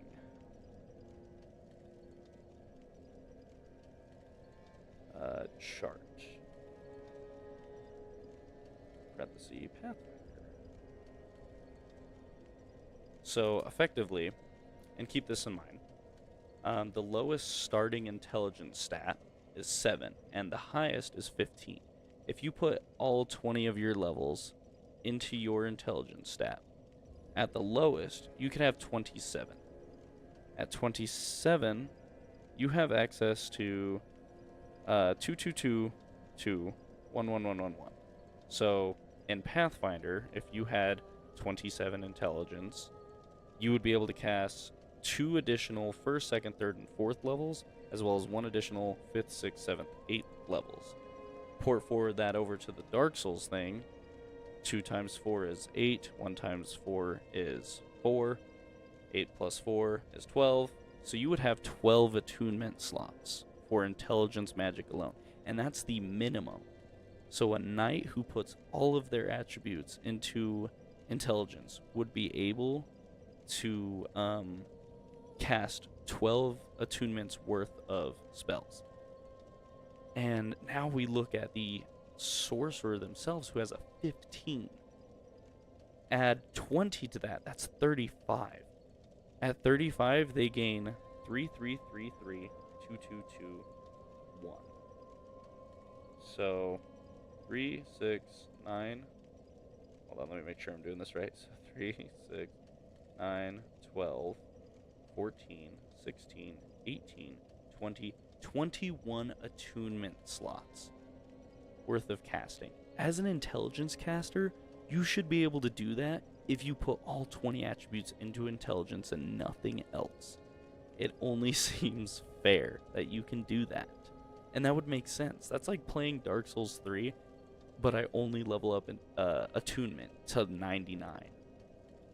And at that, I don't know what the max is whenever you hit 99 attunement in Dark Souls 1, 2, or 3, or even Elden Ring. But if it's not 21, then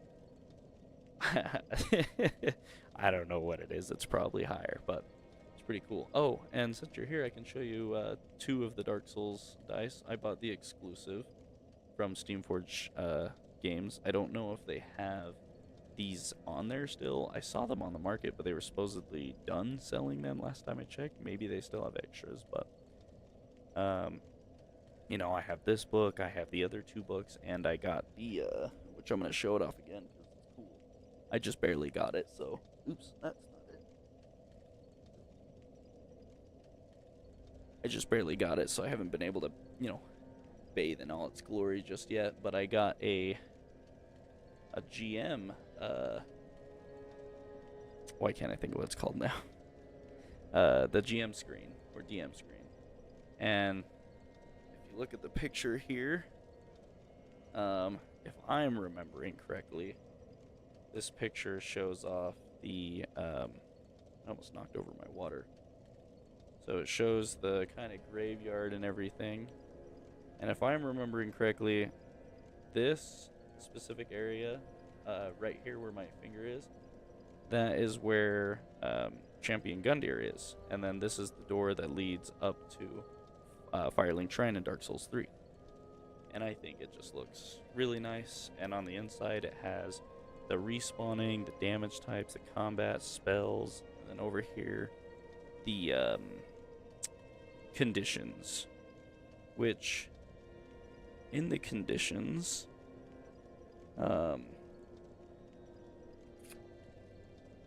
yeah, that's one of the things. So they do have petrified in here. So they do not have anything that talks about being frostbitten. There's, funny enough, the newts, the little frogs that curse you, or give you death blight if you are more familiar with Elden Ring on that. They don't curse. They just give you poison. And I thought that was stupid. So I basically set up a whole attribute system that's kind of complicated, and it should actually be simplified. But you know, you can be cursed, you can be frostbitten, you can be not poisoned. Poison's already there, but you can be bled, and it's actually really simple to factor into because frostbite and bleed do 15% of your max HP, which port forwarding over to D&D is as simple as 1.5. Sorry, I'm struggling to use my brain here.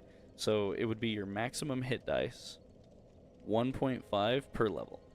So if you were level 1 and your hit dice was 10, you would take 1.5 total hit dice, which would be 15 damage because 10 plus 5. So you would take 15 points of bleed or frostbite damage, and if you're frostbitten, you take an additional 1d6 points of damage instead of lowering your AC like the Erithil Rapier did. Speaking of Erithil Rapier, hold on.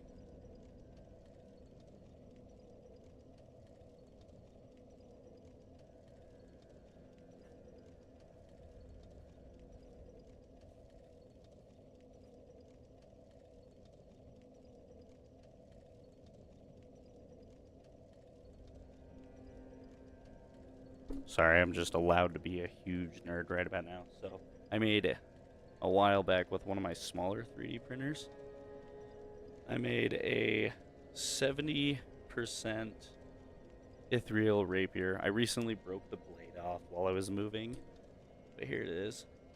It's all one piece. Well, it was. It kind of is. You can see where I, like here and then right here, it's really shiny too. I just resin cured them together because this is a resin 3D printer. You can see I had a lot of printing failures on this one. But this one printed out perfectly fine. And for a 70%, it actually, feels pretty nice, other than it looks like a bit of a problem child. And the model I found had it so it screws into place, and I've kind of worn down the screws in here, so now it just kind of fits into place, pulls right back out. But I planned on resin curing that into spot, and I'll most likely just 3D print this again, but at 100% with my new 3D printer. But I was very proud, and it took a lot of work to make and clean and file and sand down the supports on all the other pieces. Like this one I still had to file down, but this is the part where these two are the ones that I fully did properly. But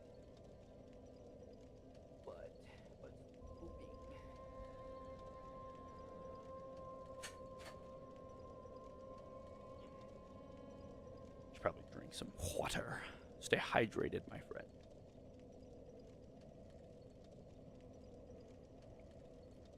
I was supposed to have one of my buddies join me for this live stream, and we were gonna discuss stuff together, but I think he ended up getting home and then passing out because he said he wasn't feeling very good. All is fine. Oh, and Luca Daniele, I still am hoping I'm saying that right. This Sunday we will be live. Definitely not at 2 in the morning like it is now, but I think 5 p.m. we'll be live.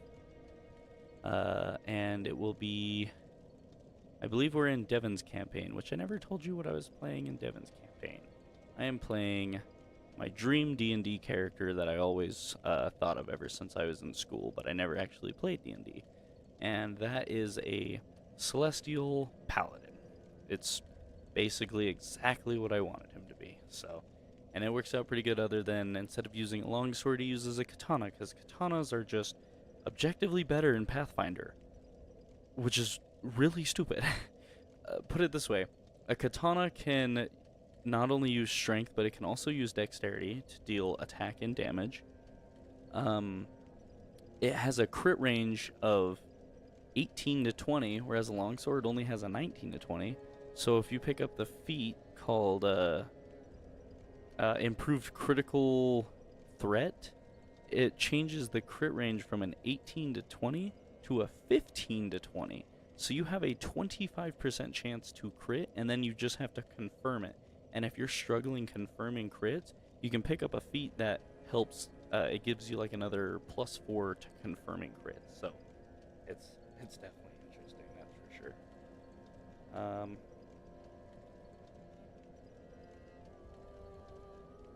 So yeah, that's 2 different ways you can do attunement. I really like the second one we came up with. I hit the spacebar. I hope I didn't break anything. Everything seems fine. But I set the book down on the spacebar by accident. So now that we're done talking about attunement slots, we can start to move on past the classes, as we've already talked about starting attributes. We talked about which was the origins, right? Pick a class, whatever. All the class does the same. If you're a 5e player, there's a lot of short rest stuff in here, and for me personally, I like that with Pathfinder there's no such thing as short rest, so the way I can force the players to want to be able to use their stats is by taking a long rest at the bonfire. And in this case, as a 5e player, the way I thought of is, if you don't want to force them to take a long rest at the bonfire, at least make them go back and take a rest, so a short rest at the bonfire, but they don't actually use the bonfire. The only thing they use is their repairing kits to repair armor, upgrading kits for upgrading. You know, they have access to their facilities that they would at the bonfire, but they don't actually rest at the bonfire. They just gain that short rest. And you don't have to do that. You can just let the players take a short rest after every fight and then bring a possibility that, you know, because again, if you wanted to play the Dark Souls RPG just like you would the video games, it would just be a dungeon runner. And you would be doing nothing but dungeons throughout the entire game. And it wouldn't really be... It wouldn't be that fun. We'll put it that way. So if you build it like a normal D&D adventure where maybe you put 1 or 2 encounters between bonfires and then, you know, 2 to 3 encounters between a bonfire and a boss or something like that, you know, you could set it up however you want. Take the Undead Asylum, for instance. You have the encounter with all the neutral, mainly passive hollows that you can kill for like 10 souls per or something like that. And you don't get very far, of course. Excuse me. Or sorry, you don't get very far. I don't know what I'm talking about when I say that. But, you know, you can walk through that area, and the only time you encounter anything that's hostile is the guy with the bow. Oops. Hold on, I gotta go back. I was really enjoying listening to that. No, go back. I like the Firelink Shrine. It's calming. It fits for what I'm talking about. But, you know, you have the bow and arrow guy. So you could pull that bow and arrow guy and keep that in mind in notes. And then you've got a couple other hollows with the broken straight swords. You've got the one that's got the knight armor with the shield and the sword. A couple other crossbows, right? Take all the enemies that are in that area before you get to the Asylum Demon and put them in one encounter. So give the players access to roam, find items, get to their bonfire, roam some more, meet their encounter, fight their encounter or run from their encounter, get to the boss fight. And then this allows for the players to do a few things. They can either die in one of these 2 stages and go back to the bonfire and start over again, or in one fell swoop they could beat the whole adventure and then move on to the next bonfire. And of course, mix it up. What if they don't run into the enemies until after they encounter the boss? So you have your bonfire, then you have your boss. You can either fight the boss or you can run, which for us, that's what we did. I set it up to the players rested at the bonfire. They went in for the Asylum Demon boss fight. Everybody booked it right for that exit, and they all left. Talked to some NPCs that I added in. I added a way for them to go somewhere else in the world, with some like more dangerous precautions instead of killing the Asylum Demon to proceed forward. Sorry.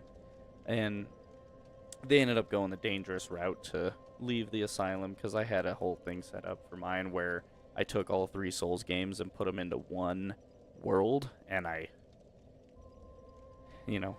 of course I stopped DMing the Dark Souls campaign because there was too much between Plague World and that one. I hadn't had all the entries done. I hadn't fully fixed the book and finited the rules and such, so kind of made sense that I just needed to drop the Dark Souls one, especially since it was just a dungeon runner, and it wasn't really D&D at that point. We were just playing, trying to think of some board game that's just all about combat, and that's it. But yeah, it was just a TTRPG where you would just fight all the time with only a little bit of roleplay. And I have to say, I feel like the first few sessions went really well, and it was really fun. But once we got to the bridge, we all kind of realized, like, this isn't really that fun, because it's just a dungeon runner at this point. I'll stop babbling and saying the same thing over and over, but we'll move on with the book now.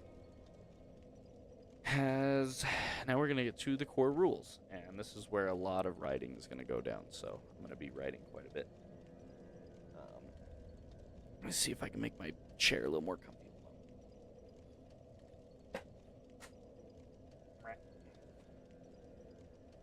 Oh, that's much better. I need to give myself a back rest since I'm trying to look over my mic and see the book while I basically have one of those phone stands that sit on your thing, and then my camera very hazardly hanging because the camera is rounded on the sides where the thing's clamping it. So it took me a minute to get that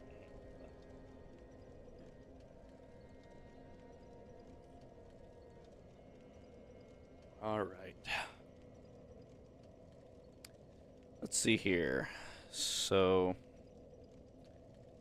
these are basic rules using ability scores, what your ability scores to modifiers mean, and this is one thing that whoever was proofreading this book should have really looked at because 12 to 13 is a +1 on a +2.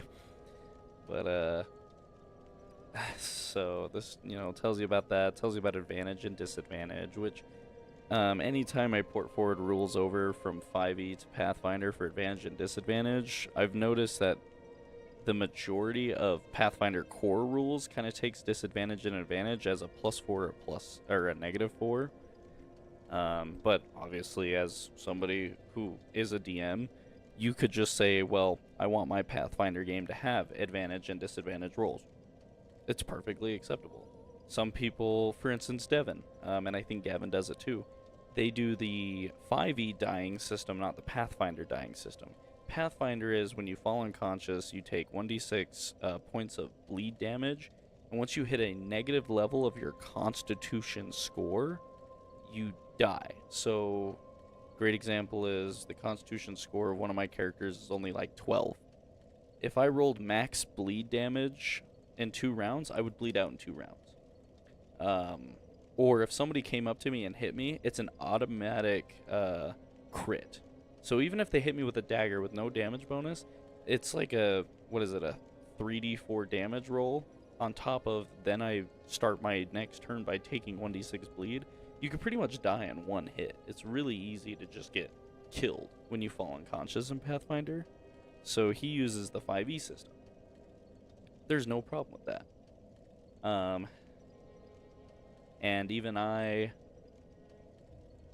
think I use kind of the same system as well. I think I use the dying system, but nobody's really fallen unconscious except for one time in Plagued World.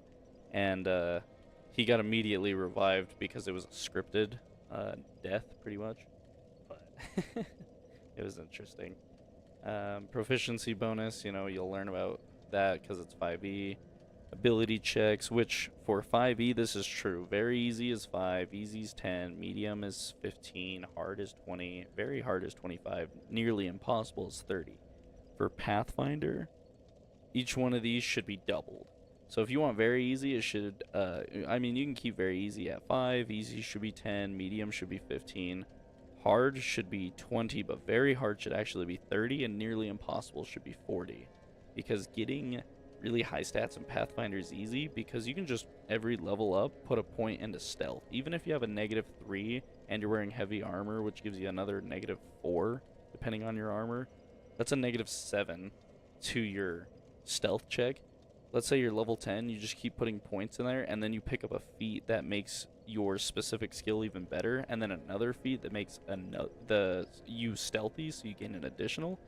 You could have a -7 to your original stealth score and still manage to go all the way up to, what is that? So 4 plus 10 ranks, that's 14 minus 7, that's 7. And then on top of the bonus thing, which I think it's 4 and then 8, so then you get another bonus. You'd be at like a plus, I think if I'm doing my math right, a +11. At level 10 if you put every single point in there and took up 2 feats that increased your stealth. So it's crazy to think about that way, especially since I've seen intimidation scores go up in the +30s. So even if you rolled a 2, you'd be like, oh, I rolled a 2, does a 34 intimidate him? So it really, Pathfinder really describes how your character works in a better way than 5e does, in my opinion. So that's definitely one thing that I prefer Pathfinder over 5e. This talks about skills, variant skills with different abilities, passive checks, which is simply just 10 plus your modifier. So passive perception in Pathfinder. Let's say your perception's a +7 bonus. It would be 10 plus 7, so 17. And then I think 5e is the same exact way, except you're probably not going to have a +17 unless you're like really skilled in perception. And here's the fun part, is position. The whole thing that kind of makes the Dark Souls RPG different compared to normal D&D. You do not have hit points. You have what's called position. Now, reading position and how to start your character off with position is incredibly confusing. I spent several days trying to understand it and looking it up online and figuring it out that the reason why I was so confused is because it contradicts itself. And it's not just that it contradicts itself, it's partly due to when you're reading it, it gets confusing if you're not really paying attention to what you're reading. So right here, at first level, a character's base position is equal to their Constitution modifier plus their maximum value of their Origin's position dice plus their current level. So for example, a knight with a Constitution 15 or +2 and a Brute Origin of 1d10 position at first level has a base position pool of 13 +2 +10 +1. Or 13 total, sorry. 2 + 10 + 1. So the 2 is from the con modifier, 10 is from the maximum position on their hit dice, and then the 1 comes from their level. Now, when you further level up, it specifically states that you only add your Constitution modifier to your existing base position, but I'm pretty sure somewhere else in this book it specifically states that you also add your level. And I think that's whenever you're choosing a higher level character. Let me see here. Oh, this talks about losing position. Somewhere else in the book it talks about position, and that's why I was really confused. And I think it talks about position starting at a higher level. And if you start at a higher level, the way they make up for you having starting gear is they let you add your level to it. Now, in the Pathfinder app, I can't choose 0 for every level up on the hit dice, so I just say add 1, and then it'll automatically add your Constitution modifier. And the 1 comes from your level itself. I feel it's a little fair that you at least get 1 position if you're base Constitution, instead of having to choose 1 and then force your character to take a temporary 1 negative to their health as a permanent change, since you can't go down a certain amount with the app. It refuses to let you just set your total position to like 1, for example, unless there's a reason for it. Which, when you look at it, the only way you could feasibly make a character that has 1 HP right out the gate is if you pick a... I think there's a class as a... I don't think a D4 is actually a hit dice. So you'd pick like a wizard that has a D6 hit dice, and you would make their Constitution as negative as possible, which is only like a -2. And so even then, at level 1, you'll start with 4 HP. And then at the next level, whenever you level up in Pathfinder, you have to take a minimum of 1 hit dice. You can't just go backwards in health. And so, even if you were to like roll for your health with a -2 Constitution, if you rolled a 1, a 2, or a 3, you'll no matter what get 1 health. As soon as you go 4, 5, or 6, you'll get 2, 3, 4 health. So it's interesting how that all kind of plays out and makes sense. So in this case, when I do the position, I just do 1 plus con, and I'll even write that down. Position on leveling. Oops. Just put LBL. Is 1 plus con mod. To a minimum of 1. You gotta make sure you say a minimum of 1. That way people aren't thinking, oh, so then I have a negative? No. It's a thing on the negative side. It's impossible to do that. Let's see here. So, how does position exactly work? Now, I was more excited than skeptical, but a lot of people were skeptical until I explained the rules of position to them, and they were like, oh, that makes sense. I actually really like that. So the way position works is it's not only your health, but it's your stamina. And if you know the board game, your health and your stamina is a stupid mechanic. However, the way they do it in the Dark Souls RPG, it actually works out really good. So although your starting health at like level 20, let's say you have a +0 to Constitution, I'm allowing you to take 1 hit point every single level. So assuming you take the Brute, that means you'll have 11 HP at level 1. At level 20, you'll only have, 30 base position. However, at level 20, you get to roll 20d10 temporary position dice when going into combat. And I shouldn't say when going into combat, when preparing in combat. The way that you prepare in combat is if it's your turn. So we'll get to that way later in the book, but enemies don't roll initiative. They have a DC for their initiative. So if you get into combat and you roll below that DC, when you get hit, you'll lose base position health. And it could be deadly because at level 10 with a base constitution, you've only got 20 health, and a lot of these enemies hit real hard at level 10. So it can be deadly to have a low initiative score. And it could really make or break a fight, especially since bosses, and as I state, the initiative DC is always goes first. When we get to that, I'm going to change that to like 40, because I feel like it's a little more fair, and if it's like a side boss, maybe give them 30.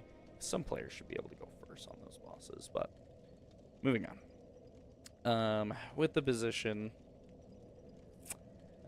you use position when casting spells.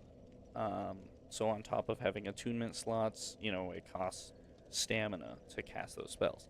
Now, it specifically states in here, which is really weird, that you can only spend position on yourself. You may only spend position once per turn. I find this stupid. And the reason why is because if you're casting a spell, it means you cannot do the thing where you can spend extra position to make your spells do more damage. And some of them state that you can, and so it contradicts itself. That you can only spend position once per turn. But if you spend position to cast a spell, then how can you spend position to make your spell more effective? It just makes no sense. You cannot... this one makes sense. You cannot trigger critical effects by spending position. So if you roll a 19, and you're like, oh, I needed a 20. Well, can I spend one position to make it a crit? No, you can't do that.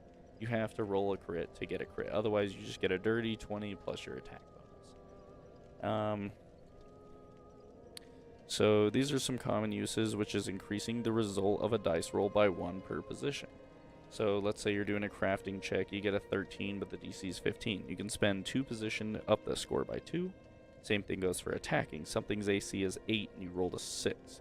You can spend 2 position. Or if it's, let's say you rolled a 5, then you can spend, I already forgot what I said the AC was. I'm pretty sure it was 8, so you could spend 3 points. You roll a 2 on your attack roll. You could spend 6 points position. There's no limit. Let's say something has a 30 AC and you roll a 10. You could spend 20 of your position to make that attack hit. And then this one right here is you can increase your melee or ranged attack damage rolls by 5 points as a minimum. So, excuse me. You can increase damage by however much you wish, spend position on a 1-to-1 basis, but you always spend a minimum of 5 position to do so unless using a weapon's special ability. So if you're hitting a monster and you're thinking, oh, I rolled pretty low on that damage. I rolled a 1 on my die with a +5. It's only 6, and he's got 8 HP. Well, I have to spend a minimum of 5 position, so I'll spend that 5 position to deal that extra damage to kill the monster. And then, let's say it had, instead of 2 extra hit points above what you rolled, it has 10 extra hit points above what you rolled. You can spend 10 position to outright kill it if you want. The next one is increase your movement.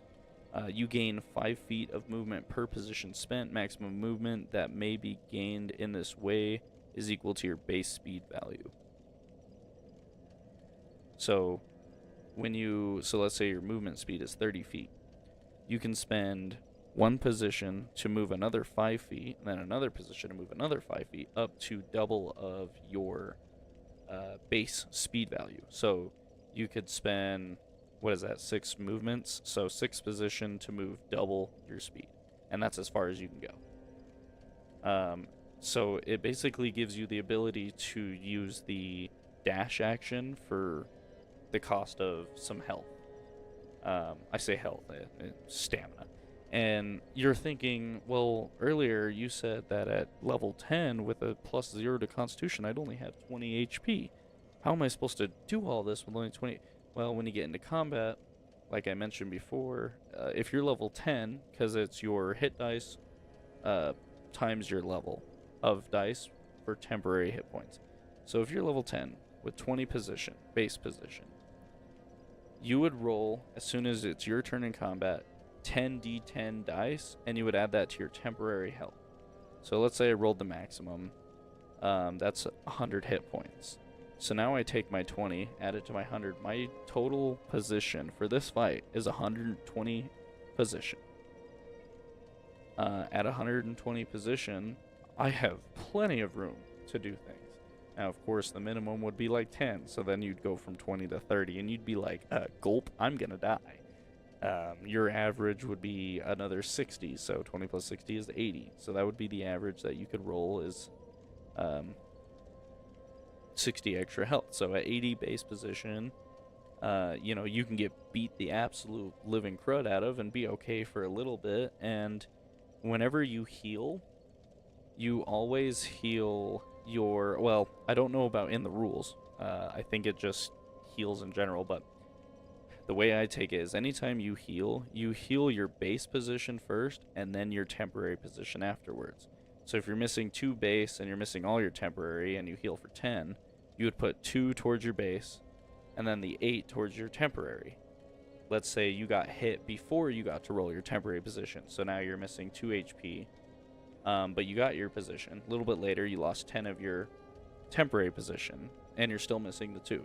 If you got healed, you would heal the 2 base position, then you would heal the other 8 into your temporary if, again, you're healing for 10 HP or position. I think that would make sense because obviously when you get healed, your health pool should move up before your stamina pool does. And that's kind of the difference between temporary position and the base position, is although you can still use base position as your stamina pool, it really is your health pool, whereas your temporary position is your stamina pool. And that kind of differs the two between them. Don't ever forget that position still counts as a representation of your health. Once it hits 0, you die. Spending position can grant you an impressive advantage in combat, often turning the tides in your favor. A lot, like I mentioned. But doing so will also make dying much quicker, because, again, if you're spending 20 position to hit something, even if you're not spending extra position to deal that damage, that's a lot of position that you're now missing. My buddy says happy Friday, by the way. Happy Friday. I'm Lube.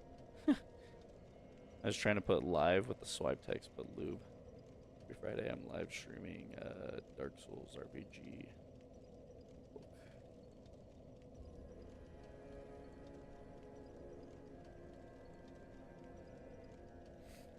Alright. So, let's go ahead and write that down before I forget. So I knew I was forgetting something. So when it comes to spending position, I feel that if you're spending position, you can spend it as many times as you want. Let the player spend all his position until he is down to his last straw. Let him get hit by something and die. The whole point of the Dark Souls RPG is to die. If he sacrifices himself and exhausts all of his stamina to absolutely beat the crap out of a boss, and he gets punished by getting mollywopped in return with little health remaining, let him die. Let the players finish the encounter or die with him. and let him respawn with a hollowing effect, which we're going to get to hollowing later because I've got something big in store for Halloween compared to how the book works. So, spending position. You may... Originally, I was saying you could only spend additional position once every action, but I don't like that. I just like the idea of letting the player kill themselves off if they really want to. You may spend,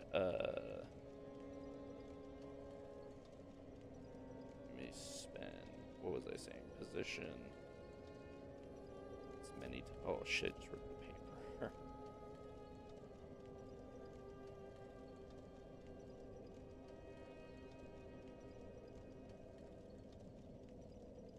As you want.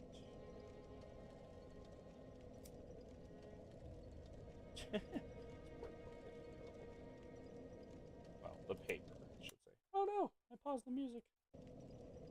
Oops. What other things are in this playlist? I just clicked the first one. You have Judex Gundyr, Dragon Ambience, Ariandel, Undercursed, Road of Sacrifices, Curse Greatwood, the main theme ambience, Firelink Shrine with no music, just the background noise, but the music's what makes it better.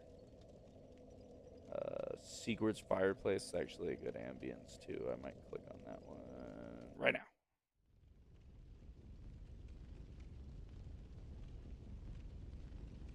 I don't remember if this has...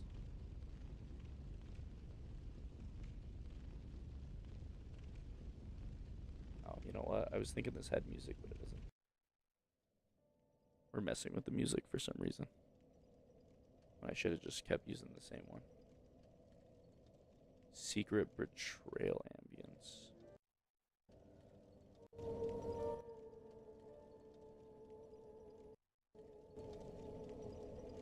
Oh, yeah. Anyways, we're just going to go back to where we were, because that's what it's all about. Messing with stuff I really shouldn't be. I should just be focusing on the topic at hand.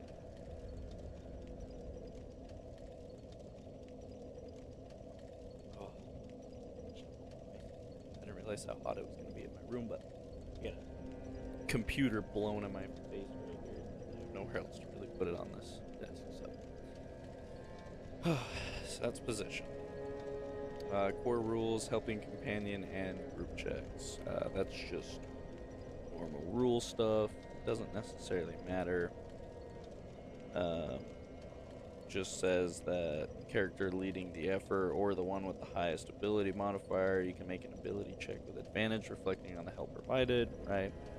It's all just GM rules. You know, how do you want to be using each ability score?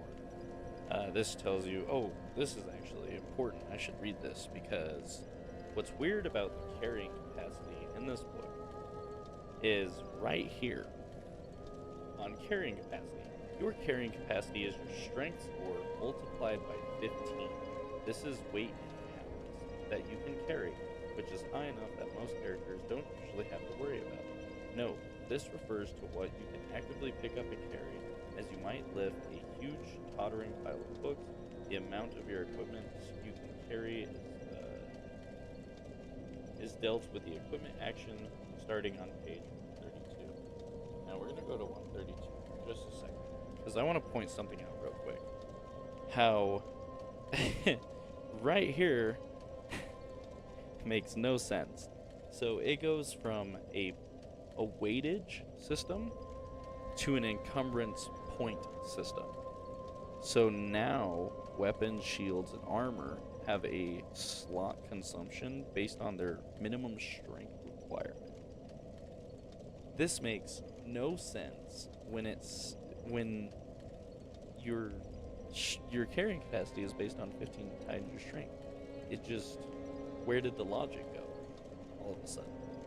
And although the encumbrance system would be interesting, the strength requirements has problems. And when I bring that up, I mean The only person who will have to deal with strength requirement stuff is people who are wearing heavy armor and using strength-based weapons. That means anyone with dexterity weapons rarely has to worry about this chart, as everything is going to only take one slot.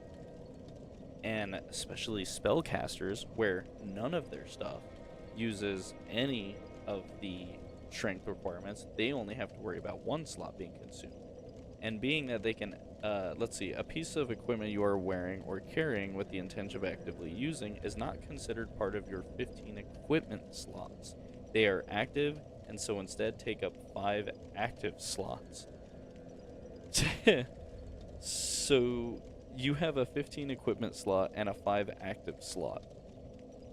Each piece of equipment takes up a certain number of slots, and ensuring you're carrying the right amount of equipment at any time is an important balancing process. Sorry. You can't carry too much armor or too many weapons, so making sure you are ready as you can be for each situation isn't easy. So you went from having a reason to put a carrying capacity in to removing that rule altogether, like I mentioned. So, me personally, I tried doing the encumbrance system, and I didn't like it because of the requirements for weapons and armor didn't make any sense. So this whole system is right out the window, for me at least. If you want to use the encumbrance system, by all means go for it. For me, who's using the Pathfinder app, it really didn't make much sense for me. So, lifting and carrying, or I should say carrying capacity, is going to be just 15 times your strength score, as it should be. And all your items should be weighted accordingly based on what they're off of. You know, a longsword should weigh the same amount as a longsword does in D&D. And maybe the great sword should weigh the same amount as a great sword. If you have the paired great swords, it should weigh the same amount as 2 great swords, or maybe even more because it's bigger metal. And it just kind of makes sense from there. Then it goes into depth about how strength works, weapons and armor selection, push, drag, lift, size and strength, stuff like that. Then it talks about dexterity, which I'm trying to see if any of this other stuff is important by any means. So,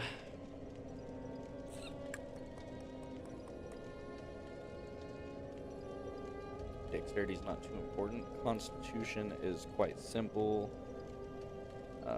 Plunging your arm into a raging fire, withstanding noxious fog of a swamp. Yeah, here it is. Your base position minute maximum changes as well, as though you had the new modifier from first level. For example, if you raise your Constitution score when you reach 4th level, your Constitution modifier increases from +1 to +2. You adjust your base position maximum as though the modifier had always been +2. So you add 3 position for your first 3 levels, and the 4th level using your new modifier. Equally, if your 7th level and some effects lowers your Constitution score enough to reduce your Constitution modifier by -1, your base position is reduced by 7. That I did not remember when I was reading through this book for the first time. That is very interesting. And I don't think Pathfinder does that. I'm curious. No, it does do that, actually. No, Pathfinder does do that, so I'm pretty sure that's a normal D&D rule, which is why I don't remember. So we'll go to my old hyphen Belwick here, and we'll just give a con modifier of +2 temporary. That increases my health from 150 to 176, if I'm remembering that correctly. Oh, sorry, 165 to... Oops. So I originally had 165 health, I add a +2 to my temporary constitution, now I have 176. That's +11 as my character is a level, I cannot English right now, he is level 11. So that actually makes sense, as it works the same way Pathfinder, and I'm sure 5e does too, since why would they put this in the 5e book if it didn't run off of the 5e system? So that is it makes sense. It's just like as if the book. So if you did, put a lot of points in Constitution, it's just going to raise your health as if it's always been there, and that's fair. So at the end of the day, your base Constitution is still your max value plus your level plus your con modifier times level. And the only reason why I say plus your level is because I added that in there. But hey, that makes sense. As for intelligence, spellcasting ability, sorcerers use intelligence as their spellcasting ability, which helps determine the saving throw for a DC of the spell they get. Coming over to wisdom. Wisdom is for clerics and heralds, which I actually changed it to charisma, because I feel like, as a paladin, your spellcasting modifier is charisma, right? Wouldn't it make sense for it to be the same in here? Apparently not, because charisma is actually used for pyromancers, which, again, didn't make too much sense. So, spell casting, we'll put ability.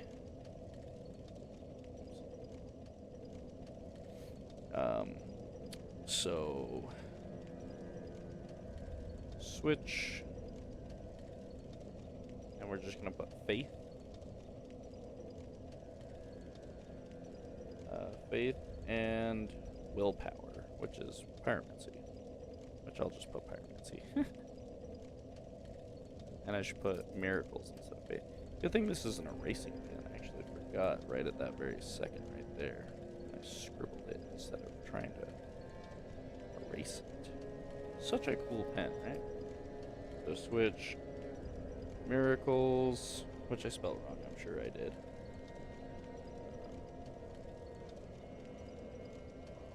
Anyways, miracles and pyromancy. Miracles and pyromancy's ability modifier.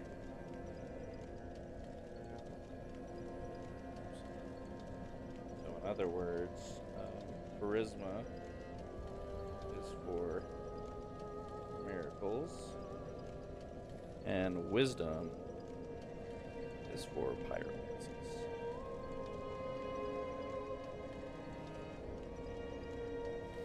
And if you think about it, the way the lore portrays pyromancies is your willpower.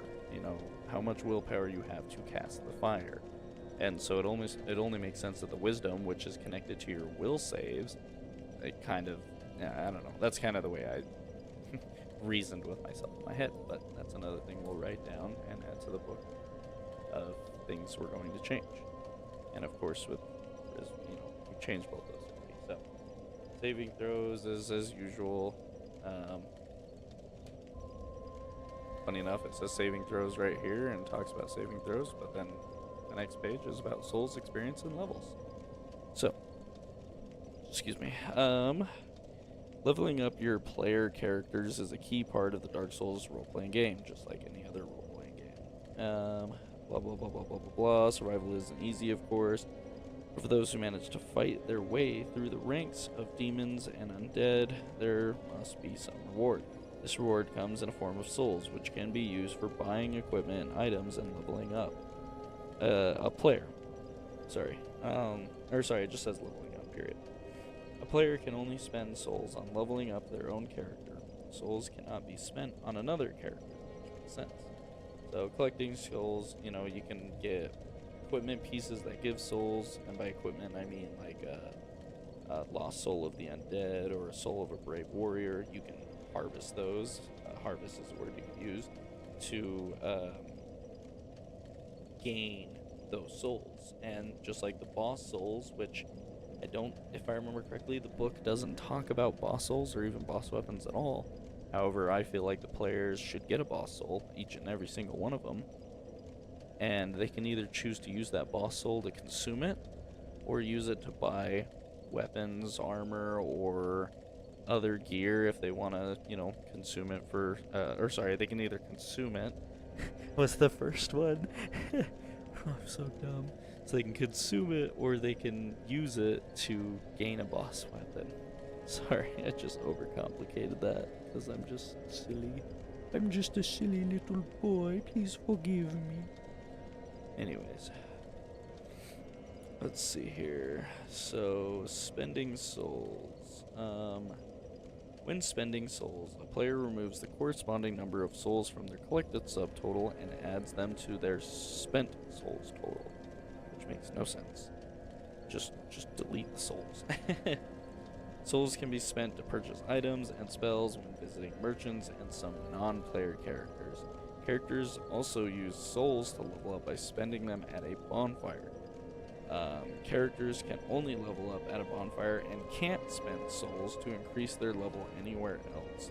The number of levels a character increases corresponds to the number of souls spent shown on the table opposite, which is this one right here.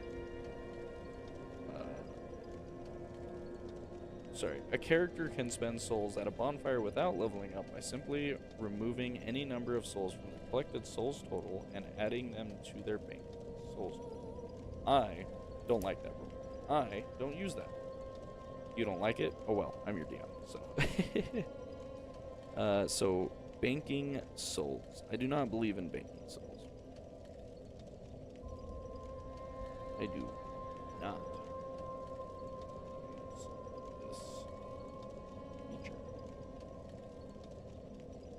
Is all I say. As, keep in mind, the whole point of going out with a bunch of souls and going, hey, if I kill this group of monsters, it'll give me enough souls to level up. You're putting that high risk, high reward out there. And it should be like that every time. It shouldn't be, oh, I'm going to go to the bonfire, cash in my souls, and then go to this encounter. So if I die, I don't lose anything. No, if you go there, it should be high risk, high reward. Go there, either win or die. Go pick up your souls if you die. Come back, you know, obviously fight them and try to win, and get your level. And so I don't like that rule right there. I think it's kind of stupid. So, characters can't move souls from their banked souls total to their collected souls total, and souls spent on anything except leveling up do not count towards banked souls. A character can bank souls without leveling up. That is, a character may decide to spend 1,000 souls to move them from collected souls to banked souls, even if this isn't enough to allow them to level up, as noted above. When a player character has banked souls in this way, they cannot be lost. Again, I think it's dumb, so I'm not using that rule, because I want my players to suffer, because I can be evil sometimes. Now, leveling up is as simple as, you know, anyone else would. The only difference is, in this case, is you're using a currency to level up instead of progression or experience. And it's actually really easy to level up, as, you know, first level is 0 souls, and then it's 300. 300 times 3 is 900. 900 times 3 is 2700. 27 times 3 is 6500. And times 3 again, I lied, is not 14,000. As now it's not multiplying by 3 anymore. Otherwise, the number would get way too big to get to level 20. But it does start off by just multiplying by 3. And then it just multiplies by 2 and then some. And then doesn't even multiply by 2 anymore. It's like 1.8 or 1.7. And continues on forward, just slowly increasing as it goes up. Let's see.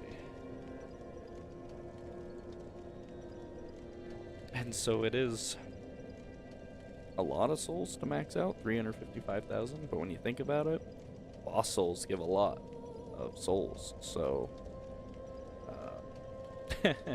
you could level up really quick if you, let's say one player's like convinces the other 3, so there's a group of 4, right?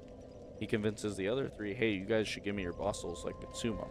And let's say each boss soul is worth 10,000. That's 40,000 souls right there. Assuming he's level 1. Let's grab a calculator here real quick. So he's got 40,000 souls to spend.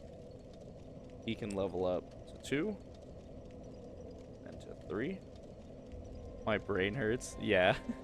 There's a lot of things I'm throwing out there. 27, 65, 14,000.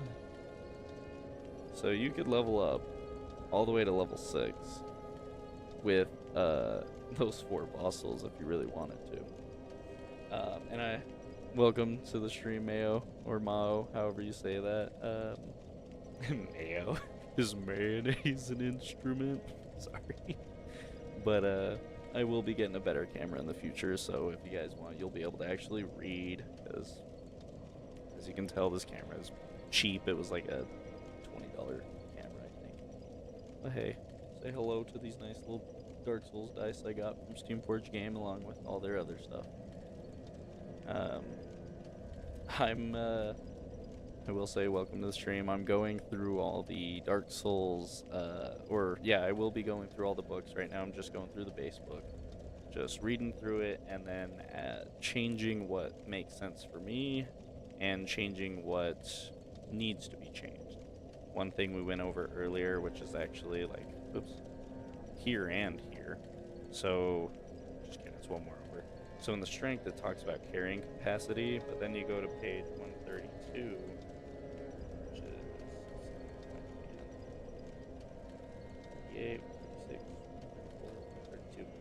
Then you come to the encumbrance page, and it doesn't use the weight system, which is 15 times your strength score.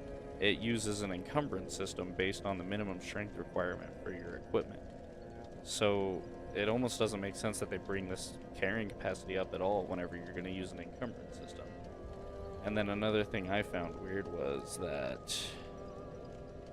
Where was it? Here it is. No, just kidding. It was right here. My bad. So wisdom is your miracle casting modifier, and charisma is your pyromancer casting modifier, which is weird because you would think charisma, just like D&D, would be for the holy characters, and your will or your wisdom would be for your your pyromancies, which is used for, or in the lore, the ability to use pyromancy is based on your willpower. And so I swap that rule around. Charisma is for your miracles, and wisdom is for your pyromancies. It's pretty interesting. But how far am I in? 2.5 hours, and I've gotten through 80 pages. And I think the first like 20 minutes was me trying to set up the stream and fix my stuff. So sounds like fun. Is this for D&D or something? I'm confused. YouTube sent me here. That's funny. I'm guessing you were scrolling through YouTube shorts and my my live stream showed up. That's pretty funny. So this is for D&D. If you know Dark Souls, the Steamforge Games, which you can see their emblem right here, has created a 5e Dark Souls D&D book, and this isn't the only thing they have. Let me grab the other stuff, which is literally right behind me. So they recently put out a DM shield. It's a smaller DM shield, so it's only a 3-part instead of a 4-part like this. They did some exclusive dice. They only sold, I think, like 500 of these, and I ended up buying one like within 15 minutes of them releasing it. They have the Tome of Strange Beings, which is like your monster compendium. If I'm saying that word right, I always think I say it wrong when I do it. And then there's another one for Tome of Journeys, and this one adds more enemies, bosses, armors, weapons, and such. I was watching real time. I gotta fix my thing. Hold on.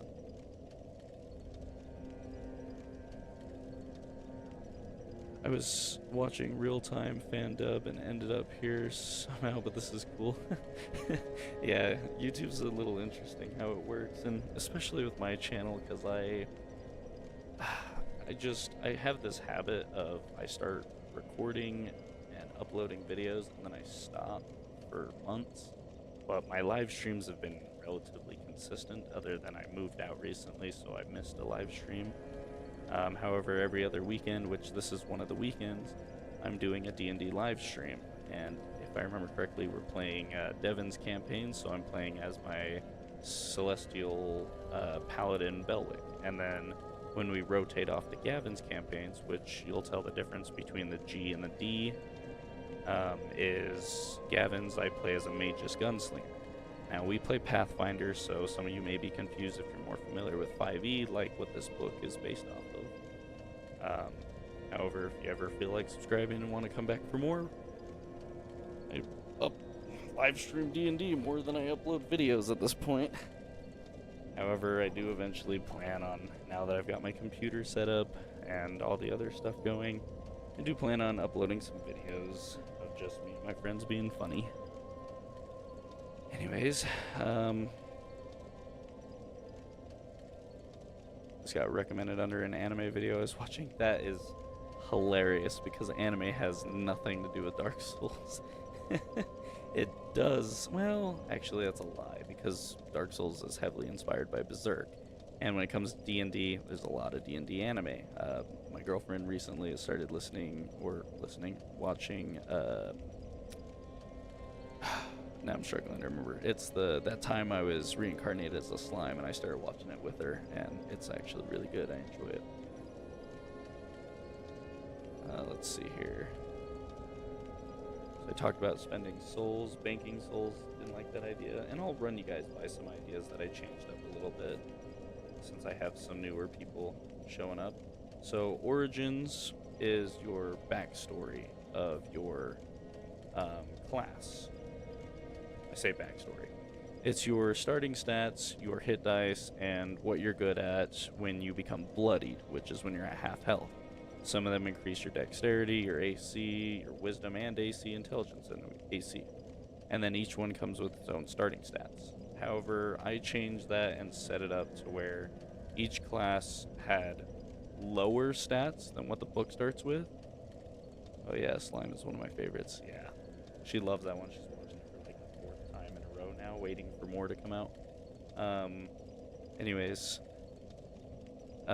so what I did is I created the stats and I kind of based it off of what the Dark Souls games themselves had, while keeping in mind that only 60 points is how much I want to allot through all 6 attributes. As instead of where normal D&D you only level up an attribute once every 4 levels, I set it up to where you level up every single level, you increase an attribute by 1 every single level up. And so that's why your starting score is only 60, unlike traditional D&D where it's a lot higher, specifically more towards like the, I think 70s. And then another one is stats are designated by the class. So whatever class you have designated stats as well. And that kind of falls under the origin thing as well. Attunement slots I completely changed based on how the book works, as there's only 5 out of the 10 classes that have attunement slots. And there's no requirements for spells other than levels. So that means that a level 12 intelligent caster can just cast Greater Heal whenever he wants because he meets the level requirement and has an additional attunement slot. So I changed it up to where it's based off of the, and I won't go into the full detail of it again because it's kind of confusing and complicated, but I went into the, in D&D, as you increase your intelligence stat or wisdom or charisma based on your spellcasting class, Paladin is charisma, for example, so we'll look at Paladin, because that'll be towards the miracles and Dark Souls. So the higher your spellcasting modifier is, the more additional spells you can cast besides your standard. Now, the way I'm doing it is it's completely based on those bonuses. So the sorcerer starts with 15 intelligence, and when you look at the graph on the chart, starting with 15 intelligence gives you an additional 1st and 2nd level spell. Always wanted to try D&D, but it's always seems so daunting. I'm bad at keeping up with things in my mind, which is why I'm bad at Magic the Gathering. It's 5e is definitely the easy system to play. I prefer Pathfinder. Our catalysts still require staff and hieroglyph. Correct. Yes. you are still required to use the catalyst, the staffs, and the pyromancer's flame in order to cast the spells. Um, Otherwise, it wouldn't make any sense. I cast fireball through my sword, you know. So it does still require you to have it in your main hand or offhand, whatever you choose. And I set it up to where every single casting instrument can still be used as a weapon, just like you can in Dark Souls. And when it comes to D&D, Mayo, like I was saying, it is complicated at first, but when you get a group of friends and not even a fully experienced DM, you could just get one who knows the general playstyle of everything. And sorry, I'm kind of all over the place, Dennis.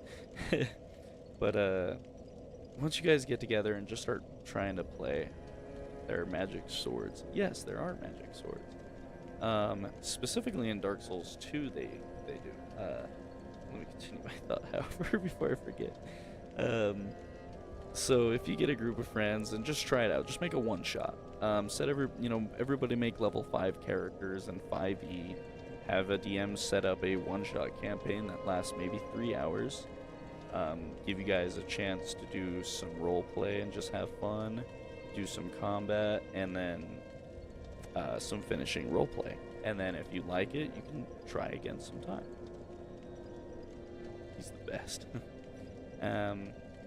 And it is, it works. I've always wanted to play D&D ever since I think I started watching Critical Role. Step 1, find friends. That's the hard part. Remember, finding friends is always hard. If you want, you can always go to, sorry for throwing you off track. No, I love it. I rarely get to see or even talk to people when live streaming. Mainly it's just me talking to myself or my friends, so.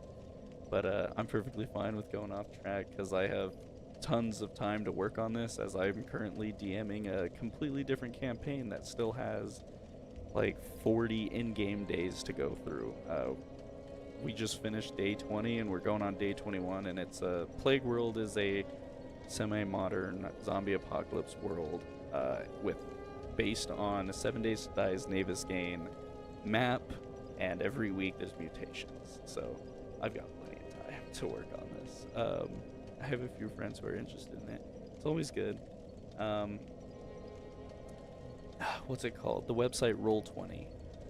You and your friends can always go together and go on to Roll20 and find a DM who's willing to teach some new players and try and do campaigns. I know there's quite a few people who openly do it. I have no friends play D&D with. I need someone to hold my hand while playing. I can... if I wasn't already in between... Now I've got... Let's see, so Gavin, Devin, myself as DM. So I'm playing in 2. I DM 1. Probably hold my hand like this. And now I've just been invited to go do another one, but on my weekends. And so we switch off Gavin and Devin's every now and then we'll be switching off mine and this other group. So I'm currently going to be playing 3 different games and DMing 1, and it's going to be interesting. Maybe one of these days, if you guys want to subscribe, I'll find a day where we're not doing anything, and I could host a one-shot for all of us to do some crazy stuff on live stream. His DMs are filled. That's funny. But yeah, that would actually be interesting, trying to do a live stream with an audience on YouTube and try and get something going. And I'm just trying to learn Roll20, but I'm sure I could figure it out. And I could even do a one-shot for Dark Souls if you guys wanted, or just a plain D&D, whatever. And, this is obviously something that it would be, we'd all have to come together and actually try and find a day where we're all available. But it would be interesting. I have no problems. I've been trying to look for ways to do a session with my family, but they're always busy or working, or just things come up, so it's kind of hard for me and my family to play D&D, but me and my friends always do it. But I would love to do a YouTube D&D for sure, with some people who want to watch, and then I could bring guys in to a Discord, probably my Discord server, that I have, which here I'll even switch for a second. Let's see here. My poor Streamlabs looks so weird right now. If I put this at the top. So I'm just sitting in it by myself right now because I had a person who was supposed to join me. So I have my thing called Derby's Dungeon, and it's just got the good and evil D20 looking thing. And I should probably just leave this because my friend is definitely asleep. He's not coming back. But I've got my general, add a character, updates and info. I talk about things that are going on. This is kind of like a rudimentary system I set up for the, what's it called? The Dark Souls campaign for making Poison, Frost, Curse, and Bleed to proc. I also give the players a free Tears of Denial. Life gets in the way, I get it, yeah, it's crazy. And obviously I'm gonna rework this entire system because it's a lot to keep track of. It's really complicated, and I'm probably just gonna, instead of base it on armor and your 10 plus your modifier, I might just do strict constitution score across the board because it would make so much more sense and just be simplified. And then like right here, this, if any of you know what the RPG Scribe app is on your phone, this will take you to a Google Drive thing that has it linked, so you can save it to your files on your iPhone, or you can save it to your Google files on your Samsung, and then you can import them and dumb it down for us. Sorry. Schedule conflicts are the bane of my existence. It really is. So for Dark Souls, for example, as you get hit by a katana that has the bleed stuff, right?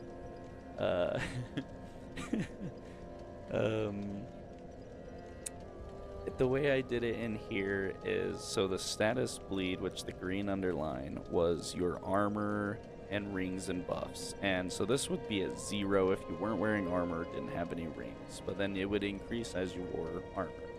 It made it really complicated for no reason, and this is why it was an idea that I was starting with but never fully implemented. Your status bleed with your con is, so you have your score and then your modifier. Your modifier is your score divided by 2, sorry. Brain stopped work.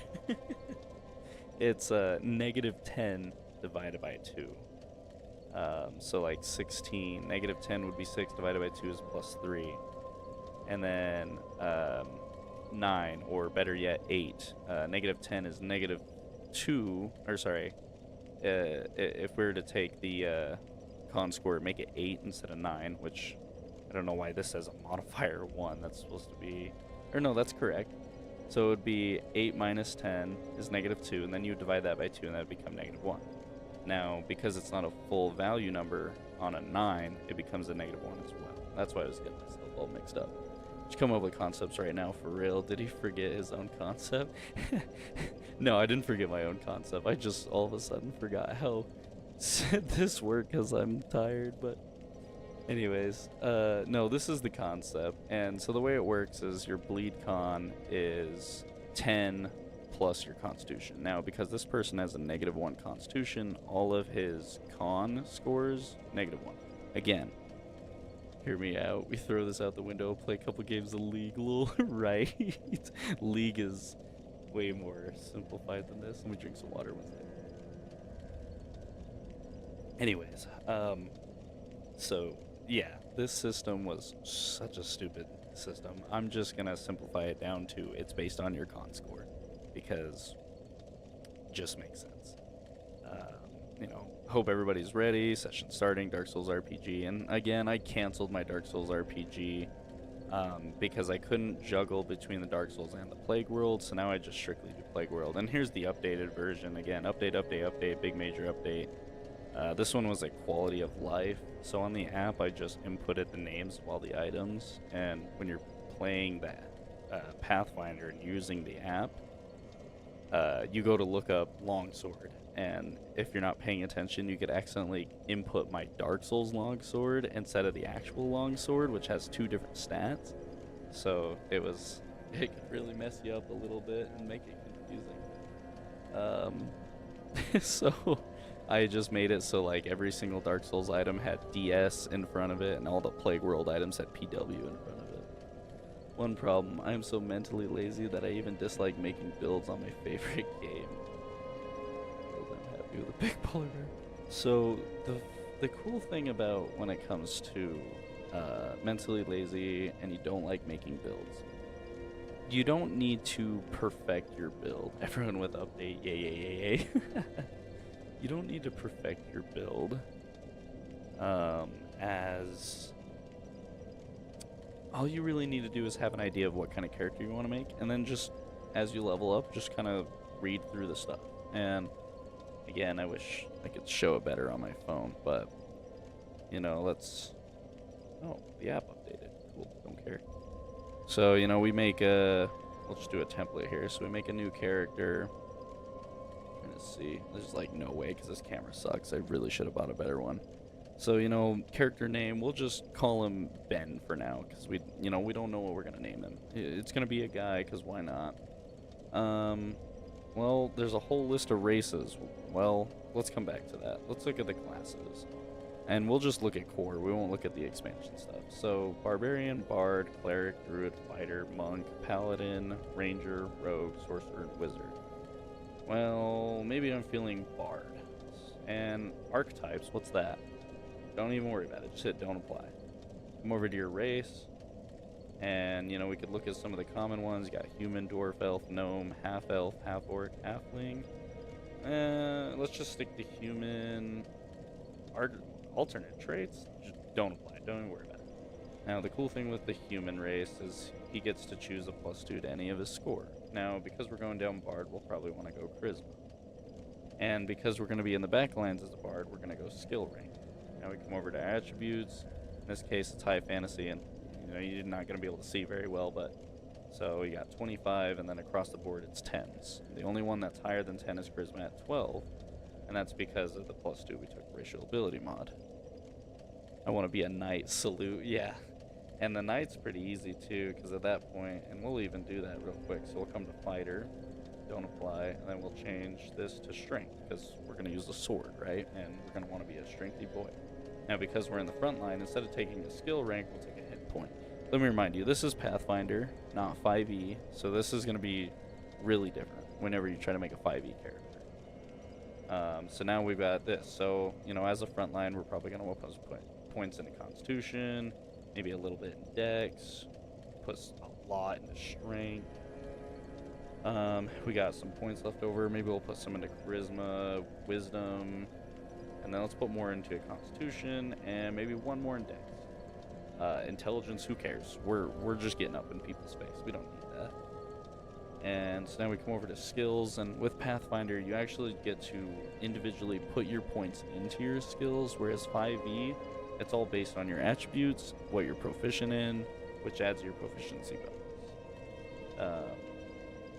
And with this one, every single level up, for example, I could put points into my Intimidate check.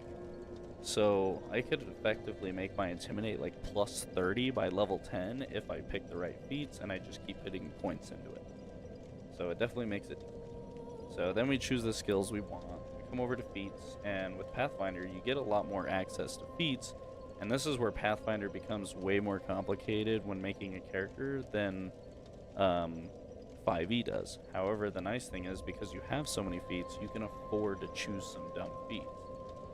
So let's filter this for available only, so we only see what we have. We can just run through them. And we'll just pick at some random, some that I see right off the, defensive combat training. Use your total hit dice when base attack bonus for CMD. That's interesting. Dodge. That's probably one of the most simple one I can tell you. Dodge is a +1 bonus to AC for absolute free. Oh, let's just pick that. I'm not even going to read the rest because I have a bonus feat that I can pick up too. So now we'll just come down a little bit, and we got... Oh, this looks interesting. toughness point, +3 hit points, +1 per hit die beyond level 3. Now, hit die just stands for level.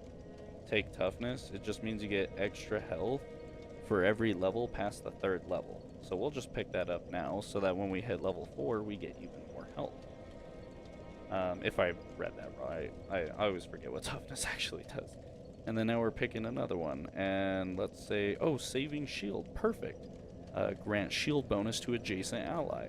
So, you know, if I'm here, and my ally's here, and he's getting attacked by this tripod here, so long as I'm right next to him, I can give him my shield bonus. So, if his AC was 15, and this guy rolled a 16 to attack, but my shield is at +2 AC, I can give him that AC, effectively making his AC higher than the attack. Now I just saved my friend from getting attacked. And that's the general basis of it. And at that point, you know, you went through, you skimmed some feats, you said that sounds interesting, that sounds easy. Come over, hit finish. Now you officially have a character. And if you're starting a campaign at level 3, level them up and start the process over. And then usually with Pathfinder, we have a starting gold. I was talking about a video game, haha, my bad. That's funny. D&D characters can be tough for me too. I compensate my horrible build making with an extensive PvP skill and experience. Well, yeah, I knew you were talking about a video game too, with your character creation, and with making a D&D character, it is way more complicated. It almost takes more work than optimizing in a game. You know, when you're optimizing a character creation in a game, it does require, you know, getting that gear for your optimization and skills and whatnot, and it just requires work, whereas this one requires a lot of knowledge to create. And for somebody who can be mentally exhausted from doing that kind of stuff, it can make it a little more complicated. Wait, hold up, tripod build. Thanks for the idea. That's funny. But you know, let's say the DM says at level 1 I start with 5,000 gold pieces. I'm just going to make my persona now. You actually can. What's your persona? Just had a question. Because I know there's a lot of races in D&D, and I think I might be able to do one. Because you got catfolk, you got Damphir, you have, let's see, orcs, of course, rat folk. Apps that do math help a lot. Yeah, RPG Scribe is amazing for Pathfinder stuff. If you want 5e, just do D&D Beyond. It makes more sense. You got Kitsune, Changeling, so you can just be whatever you want. You got Merfolk, Hyena, and Shark Hybrid. So for that one, you probably want to go down. Let's see. Lizard Folk, Mongrel, Minotaur, Monkey Goblin should be a.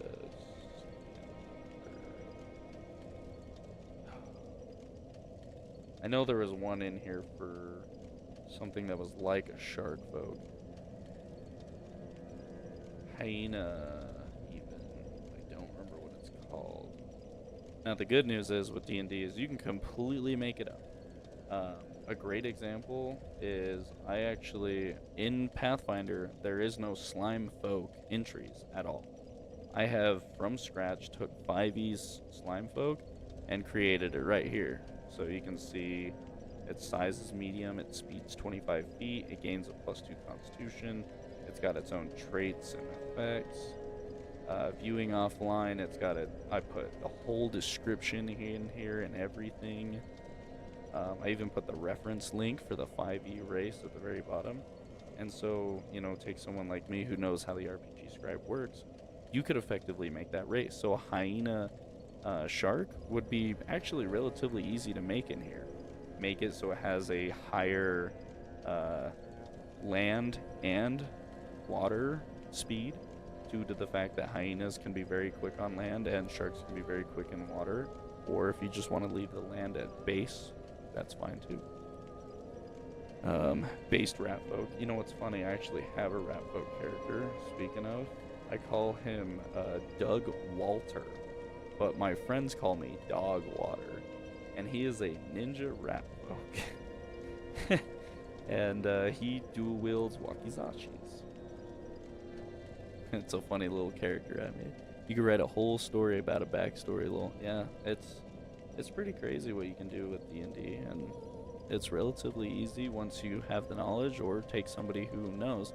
I helped quite a few people make characters, and actually, if we look at Caldine here, I helped my buddy who was supposed to talk to me tonight, but ended up falling asleep. I made a character for him called Nafkarsk. He came up with the name.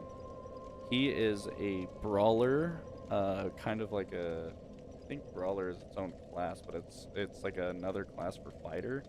His character has a thing called Brawler's Fury or Flurry that lets him attack multiple times with his weapons. Now, this is only the NPC version of it, so it's only level 4, but I helped him level up to level 8. So at level 8, he can attack 4 times with either his shield or his other weapon. I can't remember what we gave him. But what's really interesting is the brawler he picked is basically Captain America, so he can throw his shield and it'll come back to him. It's so crazy. It's 2 a.m. I think it's past night. It's 3 a.m. over here. Doug Walter and is a Ninja Rev Folk W. I know, it's so funny. I love it. Most base character, by the way. Yeah. So funny. I love it, man. I had a coworker that would call me Dog Water, and one day he goes, Dog Water, and it sounded like he said Doug Walter. I was like, dude, that's the perfect name for my rat folk. And the rat folk's my backup character. It's not my current character. My current characters are Hyphen Belwick, he goes by Belwick, and Akon. Akon Begalt. Captain America, yeah, literally Captain America. I think the weapon he chose was some kind of sword, just something simple. Let me see if I can find it real quick. I know it was down the exotic tree, I believe.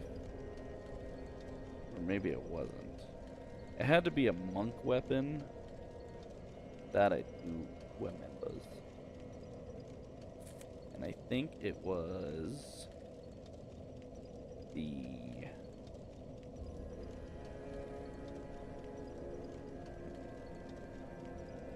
Seriously, can't remember what it was. Oh, it was the broadsword 9 ring. That's what it is. Does 1d8 damage with a 3 times critical.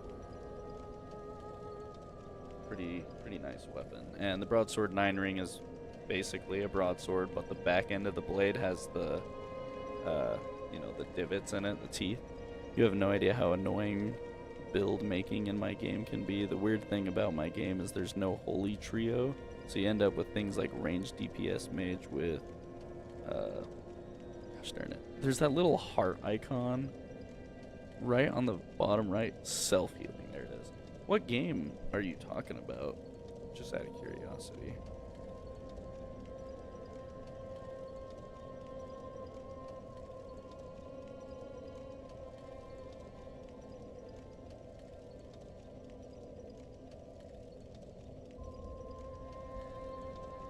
And it is a good thing it is Friday because I can stay up as long as I want. I don't have to worry about it because I work tomorrow. Or no, I don't got work tomorrow. Oh.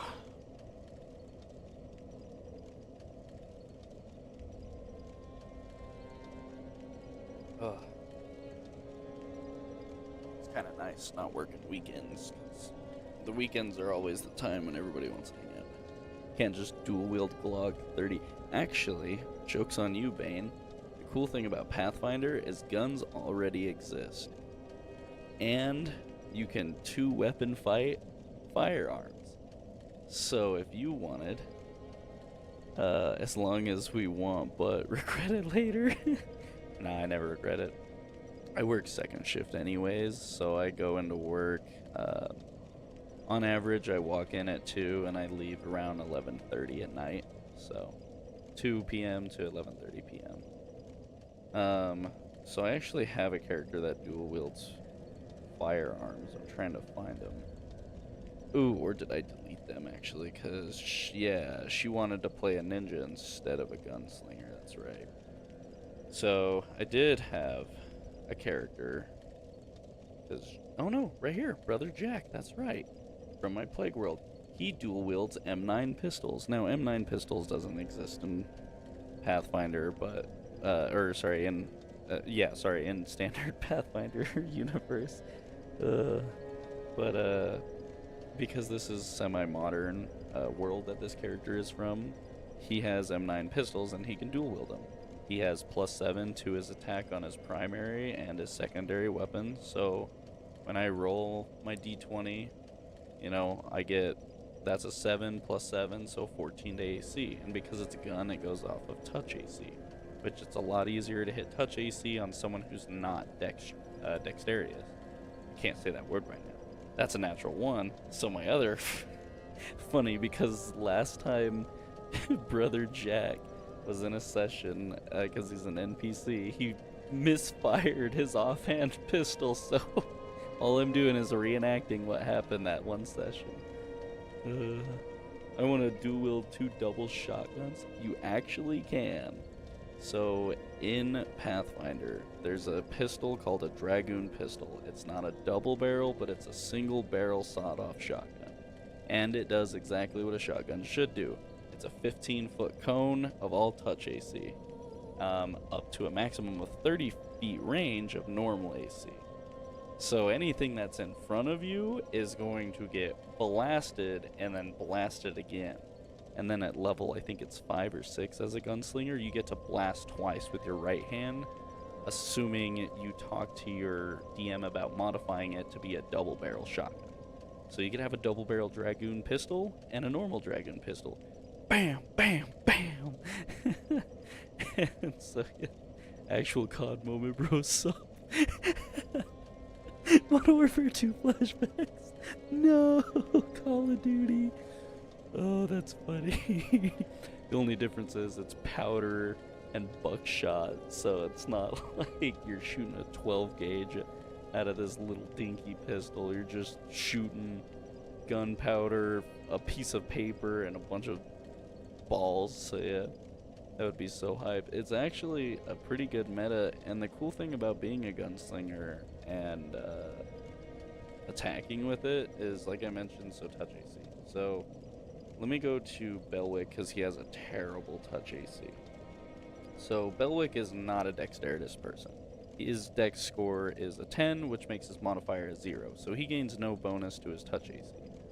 Now, he does have bonuses because of deflection, which comes from his magical items. But in this case, so with his magical items, his armor, all of that other stuff, his AC is a 28. So you have to roll a 28 or higher to actually hit him. Then you do the damage on another roll. So, let's say I'm using a rifle, which is a d10. So I'd roll that. That's a 5 plus my damage. That's how much damage I do after I hit him. Now, because I'm using a gun, instead of trying to get for 28 or more, I only have to roll for 14 or more. And that's what makes firearms so deadly. You can't get as much damage opportunity on a normal attack. However, if you're like Gavin in Devin's campaign, you have an alchemical gunslinger, which means every bullet he shoots, he can choose to shoot an alchemical round instead. Whether it's explosive, acidic, cold, fire, anything. If he crits, because firearms has a 4 times critical damage modifier, he can do over 100 damage in one turn. Belwick has 165 HP with a touch AC of 14. It's very dangerous. Become a big streamer now. Dude, I got 5 viewers. That's crazy. Messages got buried. Oh, dude, it's 5 a.m. for you? Sorry, I was trying to talk and read at the same time. It's a lot. Let me scroll up a little bit and read. You wouldn't know it. It's a game called Deepwoken. I actually do know what Deepwoken is. An online, open-world, parry-based roguelike game. Yeah, I've heard of Deepwoken. I've never played it, but I have watched a little bit of people play it before, and it's... I don't know a lot about it, but I do know what it is, so I can tell you that much. Holy guacamole, lucky I got school and work. Oh, shoot, it's 2 a.m. currently. What about you guys? I want to dual wield 2 double shotguns. I saw that one, 2 a.m. as well. 5 a.m. for me. Imagine dual wielding muskets. Being that muskets are two-handed weapons, you wouldn't be able to unless they were small-size muskets. Then you could dual wield them at the cost of damage. Brother Jack, no, Val, COD moment, actual COD moment. That'd be so hype. Oh, lol. It takes a good 20 minutes to reload as well. The good news is, for the standard Pathfinder weapons, if you take the feet, the pistols on a quick reload is like a, I think it's a move action, or it's a free action or a bonus action or something like that. And then the rifles move down to a move action, so you could reload and then fire, and then on your next turn reload, fire. So it gets pretty good. Duh, sorry, you've become patronized. Big boy, I like yapping a lot, so do I. My bad, guys. Huge. Deep Woken is on Roblox, isn't it? Oh, really? That's awesome. I guess it's become a little more popular over the years. Yeah. I have heard quite a bit about it. Actually, is it really on? Oh, yeah, it is on Roblox, isn't it? Now you got me thinking. It's so hard with some of these newer, yeah, Deep Woken. Yeah, no, now that you say Roblox, I know exactly what it is. Yeah. Oh, man, I was like, I've heard of it, and I think I know what it is. I was thinking of a different game, but no, I know exactly what Deep Woken is now. And yeah, it has gotten popular. It pops up my recommended a lot, but I think it costs Robux, or I can't remember. I usually play Xbox though, so it's on Roblox, but don't let that deteriorate your perception of the game. It's some genius, passionate. Oh, trust me. When it comes to Roblox, the games on there are crazy. And put it this way, the new Call of Duties are a disappointment, and then including the new Battlefields. The new Battlefields and Call of Duties are a disappointment to what Phantom Forces is. The fact that Phantom Forces has a better netcoding engine than the newest Call of Duty out right now is absolutely disappointing on the Call of Duty side. You're telling me a AAA company can't make a netcoding better than a Roblox game is crazy. I'm not alone. I thought it was free sub. Yeah, it's Roblox. I don't care. It's full of pedophiles. It's a child's game. It's that. I do not care what you say about Roblox. Roblox is a great game. It is a free-to-play platform. You can literally just go and hang out. And whether you're playing with kids or you're playing with other adults, who cares at the end of the day, as long as you're having fun doing what you love, and that's playing games. BO6 better bring up everything. The only thing positive that I have to say about Black Ops 6 right now is that it's a Black Ops game, and I like the Black Ops series, and that it's going to be free on Game Pass. It's the only good things I have to say. Yeah, I love Phantom Force 2. It's fun. It's so much fun. I play on console, though, and sometimes PC players find a way to jailbreak themselves into the console servers. And for whatever reason, when you're playing on computer, your movement is like 1.5 times faster than a console player. So it's really easy to tell who's a PC player and who's not.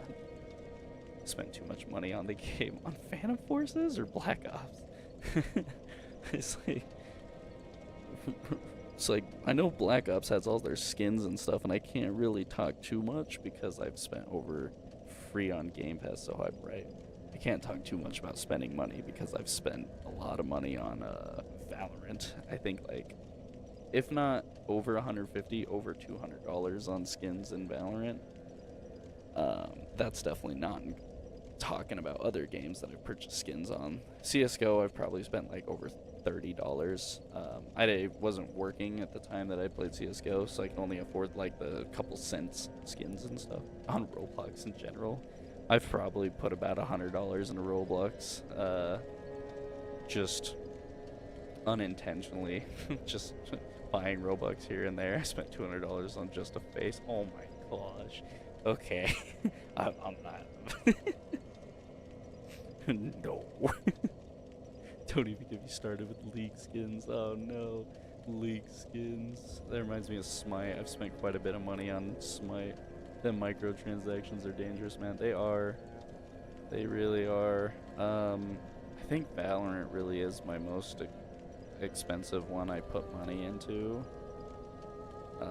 Because Rainbow Six Siege I played completely for free, only putting a little bit of money into it. Overwatch, I bought the game and never put money into it. I completely played that game for free before Overwatch 2 came out, and I stopped playing it altogether because Overwatch 2 is so bad. It was good, and then they killed it. It's dead now. Bro, Deep Woken has been dropping weekly content updates consistently for years whilst working on big expansions, not even AAA games. Yeah, dude, like, these Roblox game developers are insane. It's an addiction at this point, yeah. Well, don't feel too bad, Bane, because my buddy has, and I kid you not, spent over $2,000 on his Smite skins. 2,000. It's a lot. He's got quite a few tier 5 skins. He's got all the really nice skins before those. It's yeah. And yeah, Overwatch did fall off. It's pretty bad. After I saw the YouTube short of the hitbox update where they increased the hitboxes by like 200%, I was like, nah, I'm uninstalling this game. Not about to get shit on by that. Yeah, no, he's got a Smite skin addiction. He spent a lot of money on that shit. Battle passes, all sorts of stuff. He loves Smite. I'm not a huge fan of it. I think it's good, but not that much. I can't be, yeah.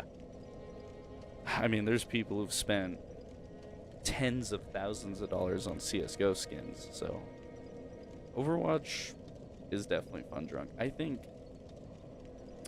before Call of Duty got really bad, drinking and playing Call of Duty was really fun, especially gun game, because all of a sudden I'm like winning 10 kills ahead of everybody else. Valorant. If you get me tipsy while playing Valorant, I am a god player. I try and play that game sober. It's a hit or miss. It's made a lot of quality of life updates too at this point, which is also great to see. It makes it more user friendly, which is awesome. Honestly, if Deep Woken really is that great, I might have to start playing it. Fortnite has my credit card saved as well. Oh shit. I think I bought a few battle passes on that game. Oh, and then I bought me and my buddy the Alien bundle, the Xenomorph, that's what it's called. The Xenomorph bundle. So we have the Scream, the skin, and then I think there's one other thing that comes with it. Dude, I honestly don't know what's better, Black Ops 2 or Modern Warfare 2. And I'm not talking about the new ones, the old ones, because the 360 days of playing Modern Warfare 2 and Black Ops 2, nothing will ever beat it again, because these AAA companies are just greedy and they don't want to release a good game with a good amount of guns with, you know, attachments that don't make the guns super broken. Like, optimizing my builds is so annoying, and then I'm like, okay, well, this makes it do more damage based on the bar that goes up, but then it actually does less damage to flesh, and I'm like, well, then why does it say it does more damage? So yeah, it's great if you're prepared for a beating. Hey, I play Dark Souls and Elden Ring. I'm ready to get railed by a game anytime. It holds my heart for free. Modern Warfare 2 is just, it's good. It's just too good. And the campaign was so much better in Black Ops 2. Like, Black Ops 2's campaign is great, but after playing it, or after beating it for the first time, it doesn't feel, nothing feels good about it. Modern Warfare 2, you can keep playing the campaign over and over, and it just feels great. And what was I gonna say? I'm trying to remember now. I will say some of the new Call of Duty's campaigns are pretty good. I really enjoyed Modern Warfare 3, the new one's campaign. That one was good. Cold War, I loved that campaign. But that's really the only good thing about these new Call of Duties is the campaign. I say good damage, but actually do no damage. Right. It's so annoying. Like, armor-piercing rounds does more damage than any other bullet type, but it only does more damage to vehicles and penetration through like steel and stuff. And that doesn't matter if it requires an extra 1 or 2 bullets to kill a guy when that dude's hitting me in 3 bullets and I'm dying with his terrible looking gun. Like, I want my gun to look good and perform good. And I have to choose neither of those to make it optimize and look hideous and be the best gun, or to make it look good and feel good. So, trick shotting was so much fun. Yeah, I wasn't a huge fan of Black Ops 3, honestly. When people ask me when do I think Black Ops fell off, I usually tell them Black Ops 3 and above. No offense to Black Ops 3, I personally just didn't like it, but I liked Advanced Warfare, which is really weird.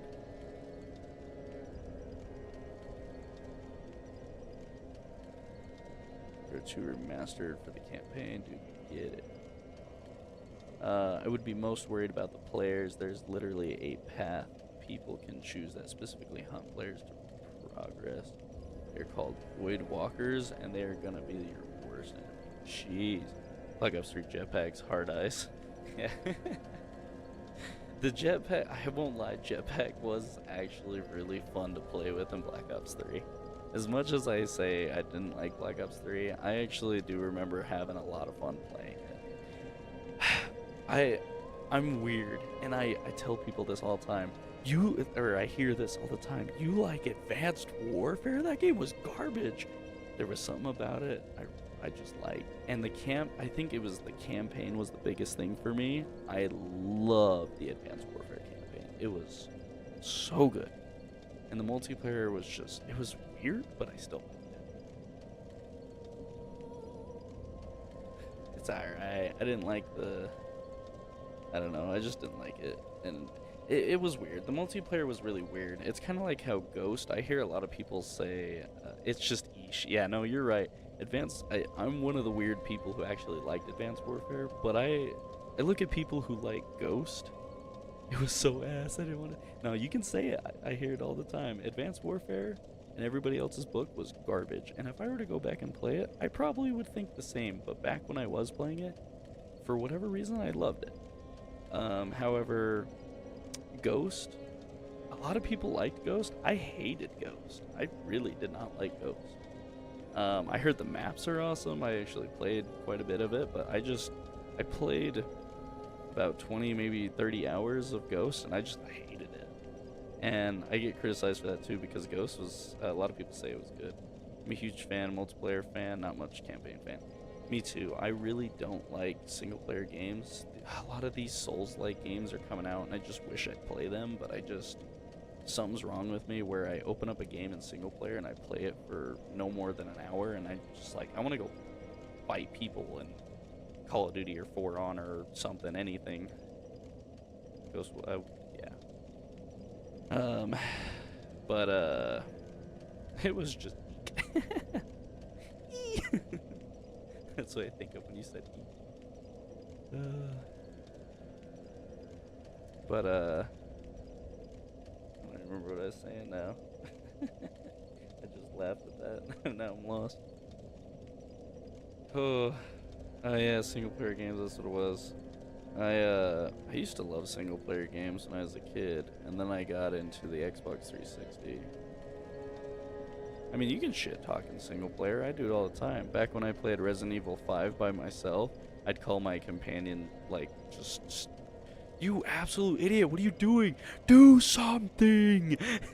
Or, like, the last level when you're supposed to pin, I can't even remember their names now because it was so long ago, but you're supposed to pin the one dude down, and she's supposed to hit him with a rocket launcher or something. I remember going, what are you doing? Hit him with the rocket launcher! And and then I get kicked off of the dude, and then the NPC shoots the rocket launcher at me and it kills me. Oh man. I just yell at the NPCs, it's so funny. I'm a multiplayer enjoyer. Yeah.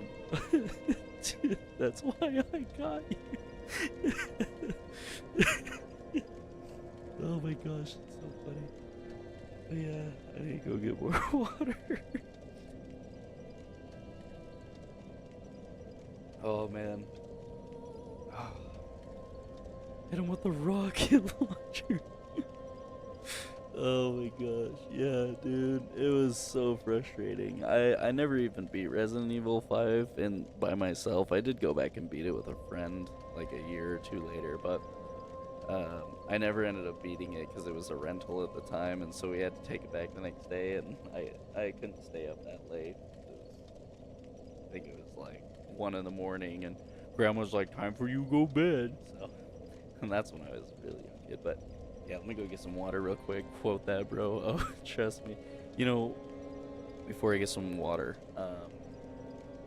my video game quote is "Do what you do best and run like a bitch," because I have some really funny clips, and one of these live streams, I'm gonna go through all of my old Xbox clips, and I'm just gonna laugh, and hopefully some people are there and they laugh with me. But I want to kind of archive them somewhere, so I want to archive them on my YouTube so I can go back and find them in the future.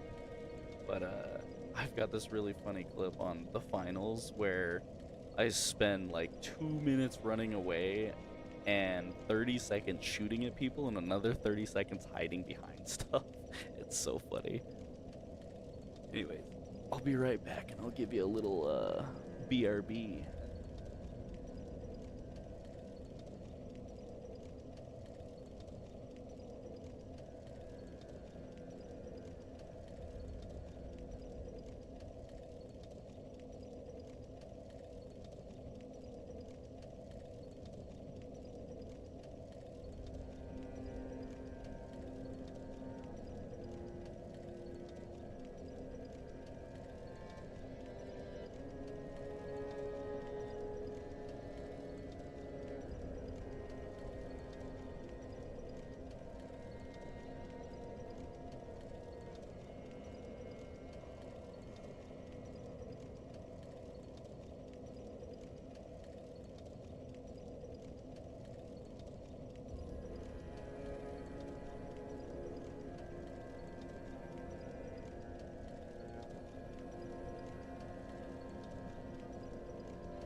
Gavin, when we're playing games and I'm not doing anything, he'll go, "Do something, you fat fuck!" And it's so funny every time.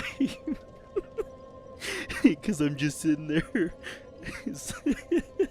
with an apple on my desk, and it's funny because every time he does that, I'll grab my apple and I'll take a bite out of it, and my mic will pick it up, so he'll just hear me crunching on the apple. It's just too perfect. Listening to Typo Negative Suspended in the Dark. Ooh, I remember when he was going over Dark Souls rulebook. Well, right now we're talking about other stuff. I can't forget. I got it right in front of me. But hey, 13 years ago when I made this channel, I wanted to have a fan base, regardless of it being small or big, and I wanted to be able to go live stream and talk with people. And I started live streaming on Twitch like forever ago, and I'd get like one person every couple weeks. That's about it. And then I started live streaming on YouTube, and I actually picked up more of a following.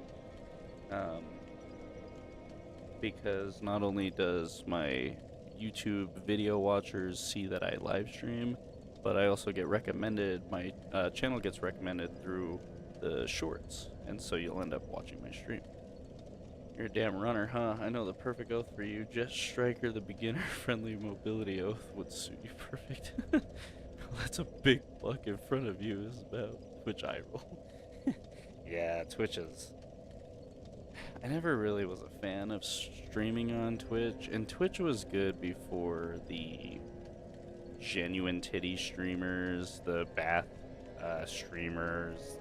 Now it's covered in, I think, VTubers, both male and female, and they're kind of the same thing as titty streamers, you know, very obviously, like, I'm trying to find a word that's kind of general, but flashy models that kind of show a little too much, and oh, look, is that the moon? I've seen a few memes of that. Look, it's the moon, and their like entire ass with their underwear is showing on the VTuber models and stuff. It's just, it's not, it's not good anymore. You can't go on Twitch and watch live streams without being recommended the terrible channels first that are just there to get the views and the donations, and then you have the haters who, instead of refusing to watch their streams, will watch their streams and look for a reason to report them to get them banned. And I mean, that's cool and all, but it's like you're still giving them that money because you're watching their channel.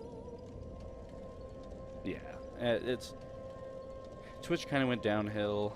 I have some complaining about YouTube, but I'm not really going to go there, because when you complain about YouTube, your channel gets demonetized and then they remove you from being listed.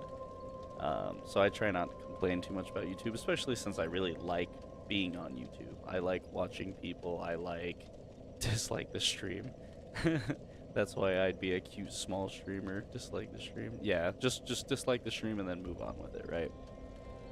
Not a huge on VTubers, but I have a few favorites. I think there was only one VTuber I actually really liked, and it was a dude who was like a bee, and the first ever clip I saw of him is he puts his arms up and he's all, "Come at me, chat, come at me," and a bunch of objects hit his VTuber in the face. It was the funniest thing ever, and I started watching him for a little bit, and it was awesome. Other than that, there's really no other VTuber I like that isn't, or that wasn't just a normal YouTuber at first. Like Kaif is a half VTuber now, but he still has his face cam videos. I don't know if you guys know Kaif and the what's their squad called now? I can't remember. It's been a while since I actually watched their videos, but yeah. But you know, like I was saying, you know, I've 13 years I've had my YouTube channel, and it's if you go to my videos, you're not gonna see much. In fact, let me pull up the channel here real quick.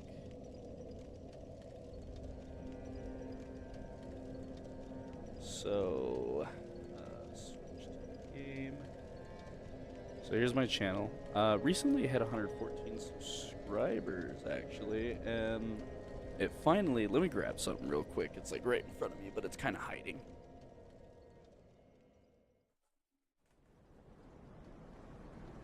No, go back to what I was listening to. Go back. There we go. Anyways, so I got the thing right here. So my brother made this for me, like,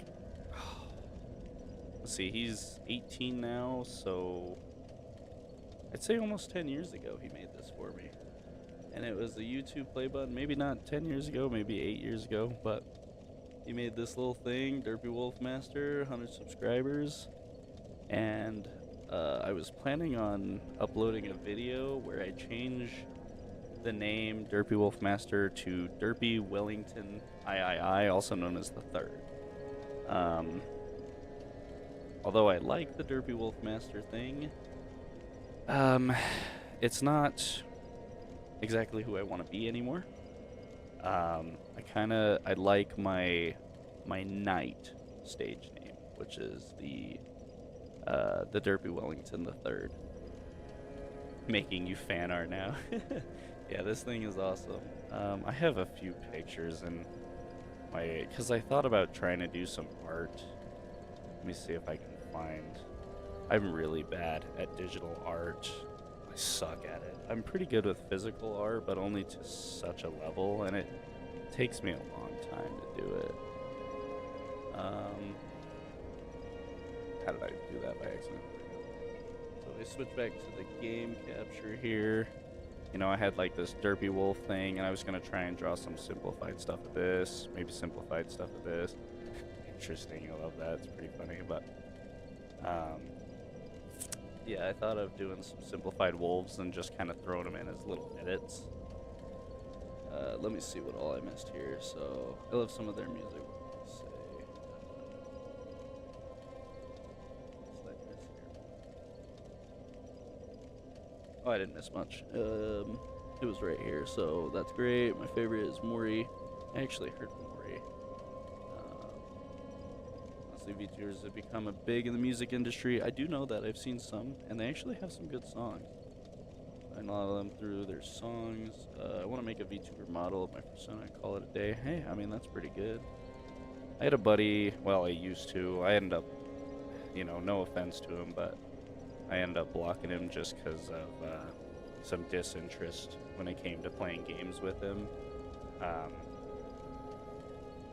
But it ended off on a pretty bad note. But he really, really cool dude in general. I wish nothing bad upon him. I just needed to get him away from me, as he was kind of just a problem in my life.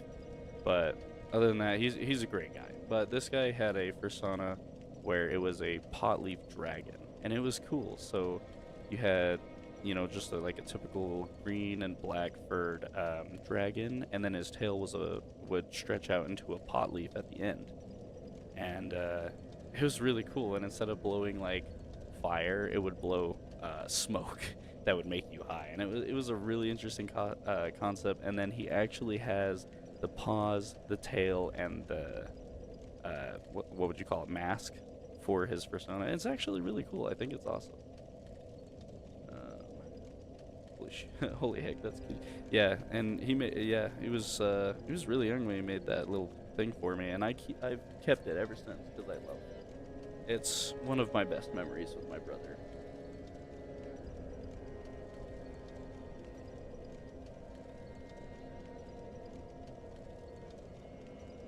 Oh, I actually have this. My sister made one for me and my brother, and I think my cousin as well. But she got like one of these extra pieces of wood that my stepdad had, and it says Talon Brother, and the L is small. It's supposed to be like this big, but my name and then brother. And my name is Talon, Talon. Really cool first name, by the way. I love it.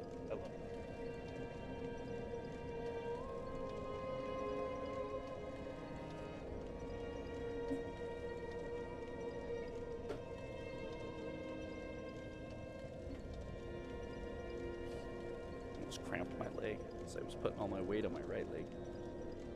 6 a.m. It's 4 a.m. over here. I guess I better hurry and get to where I was, huh? So, if you look at my channel here, you see my homepage is kind of just full of my live streams. I've got 2 shorts in here, some uploads, which is, again, live streams, but my playlist, I don't even know what this is. Anyways, coming over to the videos. Hey, look, I gained a subscriber. Nice. So 6 months ago, has it really been 6 months? Oh man, time goes by quick. So 6 months ago, I did some Elden Ring challenge videos where I would roll a D100, and depending on what I got on the dice, I had to use that weapon until I killed a remembrance boss. The part 1 wasn't exactly how I wanted it, so I started over. This video, I genuinely was disappointed in, but it's still, if you just go and watch it, even if you skim it, it's there. And you have part 2, which I thought was awesome, part 3, which I thought was awesome. I'm surprised it only has 7 views, but kind of makes sense that it ended there. And then I just have some old 4 years ago, 5 years ago, some really old videos of just me. This one has the most views on my channel, and it's just how to fix the Steam access, and that's 5 years, and this one's 6 years. But this isn't it. This, I say I have 13 years worth of YouTube on here. This isn't it. Because if I go to manage videos here, I have all these videos right here, which for some reason not all of them are showing up. I wonder why only these ones are showing up. Because there's actually many, many more, and I don't know where they went. I hope they weren't permanently deleted from my account. Shoot, maybe they were. I sure hope not. That would suck. Because I'm only seeing the 2016, so maybe they were removed. I might have to open up my phone and see if my phone finds them, but, you know, I had videos dating all the way to 13 years ago. I had analytics. What does my analytics look like? I had a jump back in July. And then right now I've got a jump plus 3 subscribers from you guys. You awesome peoples. But, yeah, man, that sucks. All those videos are gone. I was going to go back and I was going to change them from private to public after I reviewed them. I just never got back to it. But, oh, man. Oh, no. That makes me kind of sad seeing those videos not in here anymore. It was my old Monaco videos, if anyone knows what that is. My old Xbox 360 day videos. I had some Minecraft stuff in there. A lot of videos that might be permanently gone now. Might just be straight up gone. It sucks.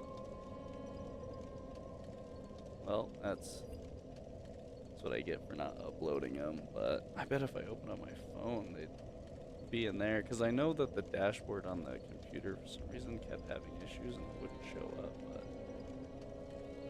let me see if I can find out my phone, just out of curiosity. Hold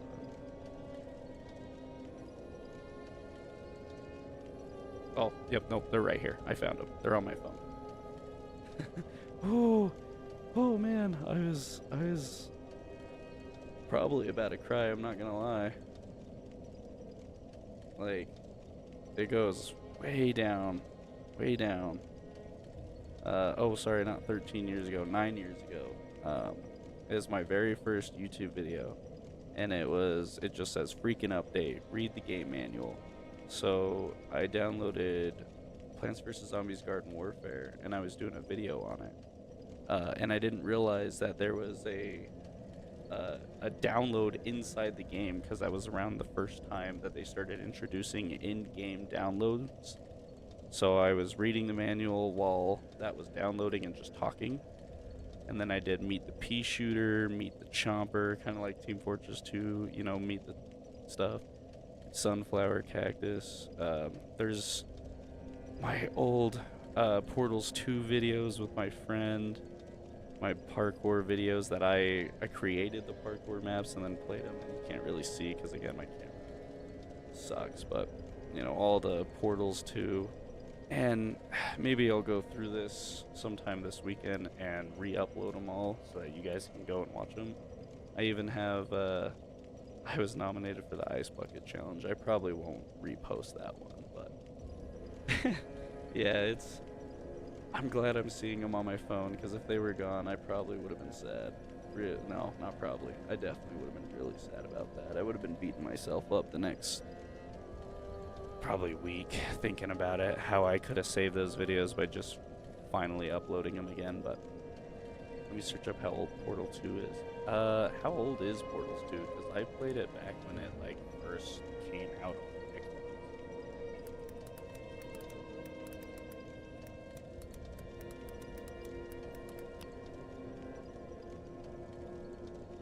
Sheesh, I was 10 years old when I was playing that. Yeah, the old Ice Bucket Challenge. I can't remember what that was about. It's to raise awareness or something.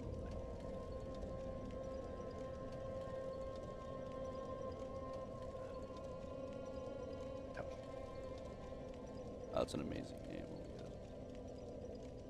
Black and gray hyena with a hammerhead shark tail and a back fin. That's pretty cool. I'm trying to go back and read the chat because I missed quite a bit here. So, make a fan art right now. Yeah, this case.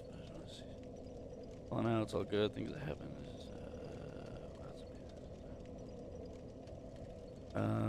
It's 420, guys. 420. You see my little shadow. 420. Same 3 goated. 6 months since he posted a video. Yeah, my live streams are right on the money though. Bring it back up. Here we go. You know, checking out. So you can see my live streams started a year ago, and it consistently every other weekend I had a stream, and we didn't start from session 0 on the live stream. There was a lot of, like, you know, I was a new player, someone else was a new player, we were trying to figure it out, so it didn't start right out the gate as session 0. So we do start part way into the campaigns, but it's not like really far in that you're missing a lot of lore. It's really not much that you're missing, especially since the character creation was changing. Before I played Belwick, I had a different character called the Lizquisitor. His class was Inquisitor, and Lizquisitor was supposed to be like a reference to the Red Prince from Divinity 2, if you guys have played Divinity 2. But, you know, if you guys ever want a long listen, Gavin's campaigns, I'm the gunslinger, and Devin's campaigns, which signifies the D and the G, like I mentioned. Devin's, I'm hyphen Belwick. I like Belwick more than I do Akon, but I can't say I like one session over the other. Both of them are really good. So if you wanted to binge listen to Gavin's campaign, then binge listen to Devin's, or vice versa, because they're good, and we have a lot of fun. My short is here. I'm gonna pause this real quick. It's kind of a funny short. Pussy, why are you here? And I was recording late at night. I'm all, why are you here? Why are you here? Why are you? It's so funny. Why are you here? Yeah. I would watch part 1, skim through the redo, it's not that great, and then watch part 2, part 3 if you guys want a funny Elden Ring challenge video. I enjoy them, they're really good. It's pretty funny. Let me see what all I missed. I know I'm missing more from here, so let me see here. Let's see. Goated 6 month plus a video. Yikes! Such a cool concept. What the hell? I'll be binge watching DW. Beat Saber videos need to make a comeback. I should do Beat Saber. I actually lost a lot of weight playing Beat Saber. That would suck. Whoa, how far did I go down? I think it went all the way to the bottom by accident. They wouldn't delete them just like that. I would look around. No, 360 videos, no way. They would be on the phone, if anything. Yeah, they were on the phone. Bro gave us a heart attack. I gave myself a heart attack. I'm still so crazy. So cute. Search up how old Portal 2 is. Ice Bucket Challenge repost. Needs to be posted. Alright, just because you asked, I'll post the Ice Bucket Challenge. 2011 with L, yeah. Almost 14 years ago, ALSL, I think. If Portals 2, the game, is older than you, don't talk to me, lol. No, it's not older than me. I don't think I can say exactly how old I am, but more than 20, I can tell you that much. So much hate, he didn't even start on session 01. Yeah, I'm sorry. I wanted to live stream them, but I was still hanging around new people, so I didn't want to just assume that I could just do it. So one day I asked, I was like, are you guys okay if I live stream this stuff to my YouTube channel? And they were okay with it. They're like, yeah, that'd be great, that'd be awesome. So they were totally down for it. Something to listen to in the background? Absolutely. I listen to Critical Role when I'm at work. Right now, actually, I started listening to, shout out to these guys, because I would not have been doing these live streams if it wasn't for the fact that I started listening to these guys play the Dark Souls campaign. But there's a channel called the Gilded Troll. Let me pull this thing up real quick. Hold on one second to see if I can find it. How do I use YouTube on the computer? How does one do? Here it is, playlists. And then right down here you have Dark Souls. Oh, don't start playing. Do not want to start playing. So these guys right here, these beautiful human beings right here did this like a year ago, of them playing, and it's the Gilded Troll. They play the Dark Souls campaign. Now, Session 0 is the main reason why I'm doing what I'm doing on this live stream, is these guys went over the rules, talked about it, went over the book, and they just sat there and they talked about how they could make the game more playable or more enjoyable for themselves. And it was awesome, because it brought that idea in my head of I should do this like I originally intended, which was go over the entire book. And so it's definitely where I win on that. Where am I? Bro was like, Mom finding out you were sneaking snacks at 3 a.m. What are you doing here? That's good. Paige should go to Yabba. My fault, gang. That's alright, lol, doesn't bother me. Beautiful, man. Pause. No pause needed, man. I need one. You need one? Alright. Go for it. I'm gonna take a big ol' long sip. Need it. I just realized my fan's not on rotate, so I haven't even been getting any of my fan. It's just been pointing at my bed this whole time. I say my face, but it's behind me. Ugh.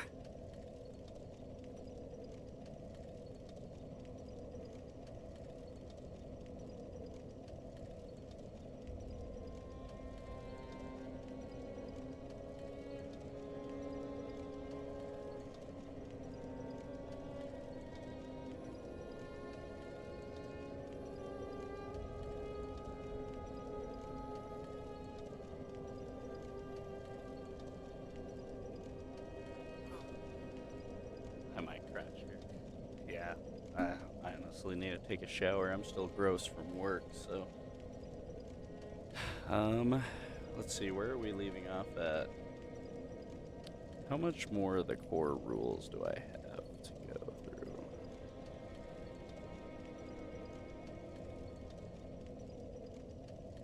Yeah, I would say so. What's funny is, I'm all telling my coworker and my buddy who was supposed to join me, I was like, bro, it won't even take us that long to get through the book, so we could just easily start going through it and talking about stuff. We could probably get like halfway through the book in one stream. Me get sidetracked with some people I want to talk to in my chat. I got on YouTube to lift my mood before I went to bed, so I think it's successfully done its job. Good night, everyone. Night night, Bane. Have a good one. Become nocturnal. You off, Bane? Yeah, it's 3 and I gotta study. Hey, man, it's important. You have fun. I will see you next time.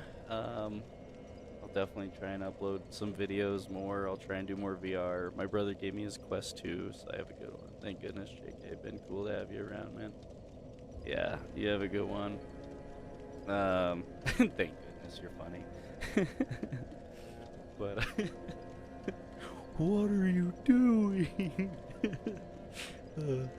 Good night, Bane. I'll probably do a little bit more work for about 30 minutes, and then probably hit the shower, go to bed. I'll see you guys next time. Actually, I'll be seeing you guys Sunday, 5 p.m. Current time is 4:29 a.m. If you need specifics, Mountain Standard Time, 5 p.m. I will be 5 or 6. It kind of differs, but we should be live. We'll be playing D&D. If you guys want to come in, please come in. I would love to see you guys talking in the chat. I'll try and communicate with you guys while also playing D&D. Shouldn't be too hard. I've done it before. Shower is calling your name. It is. I can smell myself, and I am a stinky boy. Because I have worked in a hot place for 10 hours. Sorry, not 10 hours. 9 hours today, because I came in really early and worked really late. So, Discord linky? Actually, yeah. Let me get you guys a Discord link real quick to my little chat here. I'll hit you guys up with the... I don't even use that chat as much. Probably should use this one more. But let's do this. So we'll go edit invite link. Generate new link. Copy. Oh, shoot. I forgot I gotta open up my YouTube to get access to chat. Because for whatever reason, Streamlabs doesn't have access to the YouTube live stream chat. Not sure what that's all about, but let's see here.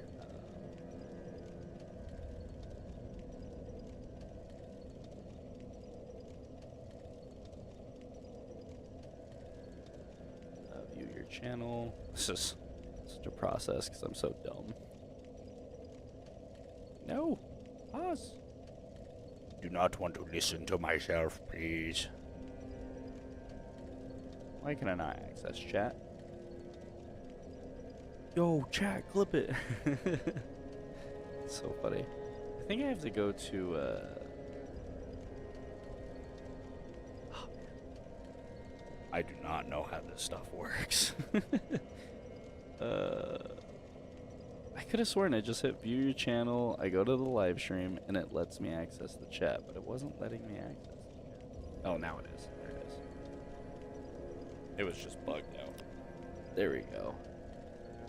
So that link should get you access to my Derpy Wolf Army channel, which I don't know what's in this channel. Forewarning, I don't know. I see an 18 up channel. I made this a long time ago. I see an Astolfo bot in here. Mantaro bot's pretty average. And Ayana's pretty average, I think. The Astolfo bot, I think, has some 18 plus stuff, which is why there's the 18 up channel. I think I'm gonna click on it, just make sure I'm not showing my screen. Oh, that's what it is. That's what it is. How old is this? 2020? That sounds about right. So you would just type in something and it would show anime pictures, but I guess you could make the anime pictures sus. Yeah, I haven't been in this Discord forever. I'll throw the invite for the Discord for the D&D one as well. Might honestly just remove that 18 plus from the Derpy Wolf Army and maybe remove the bot that's responsible for that too. Ooh, except I can't because that's Mantaro and I think that's my music bot in here as well. I might just do it anyways. Might just remove all my bots. Delete channel, delete. Mantaro's the one that does the weird stuff, so we're just gonna kick Mantaro. Hopefully that was the only one, and Astolfo is just a music bot, maybe? Oh, but they're set to offline, which means they don't work anymore. Ew. They don't work anymore. I may as well kick them. Oh, that's right, because now you have to pay. You have to pay for those bots. Ayana, you don't. And I don't know what Ayana's for. Music, kissing, avatar user, help, and waifu quest game. You guys can have fun with that.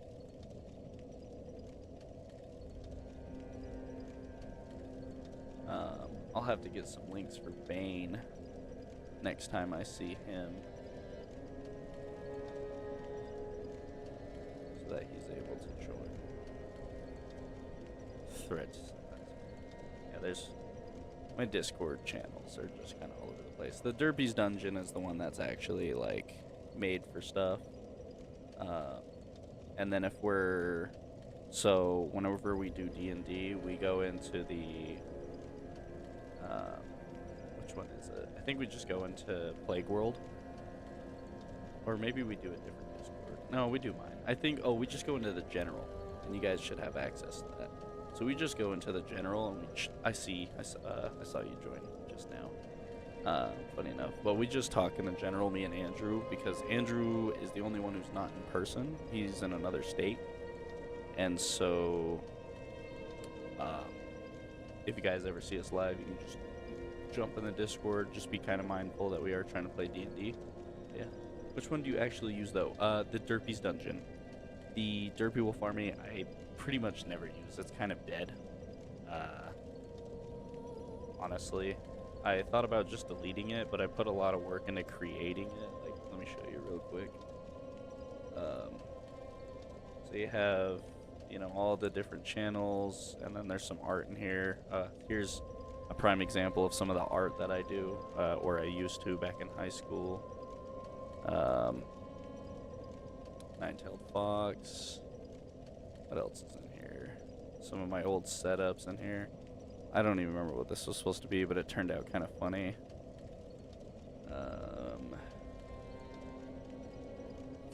Here's another one I did. I think this is a better picture. No, it's pretty bad, but I should post all my art in here that I've drawn, because I've got a lot of art. This I gave to somebody for Valentine's back in high school.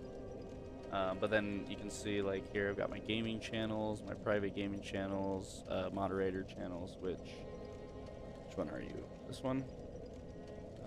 How do I add role? Unknown dillweed.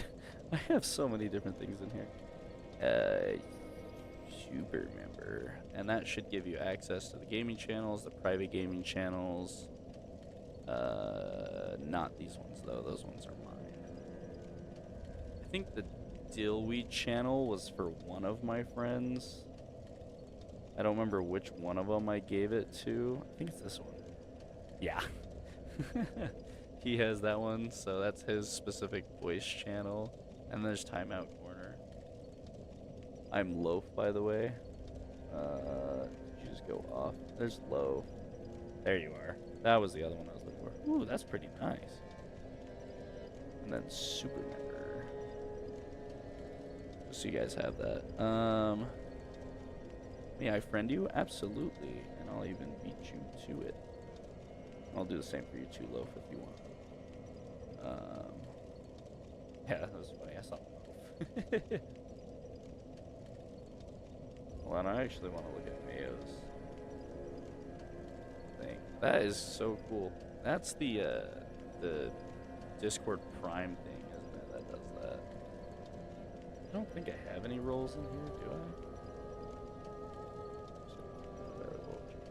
No, just the names. And the names don't even matter anymore. The names mattered because it's what used to allow you to access certain chats, but I deleted all of those. It was specifically for this one, where each one had their own private chat system, but it just... That's funny. I'm glad I clicked on that one. And then you have ones where it's 2 people. But this one, I think I'm good to delete it because I actually don't use this anymore. So I can just... Oh, server settings, delete server. Oh, that's too much work. Let's see.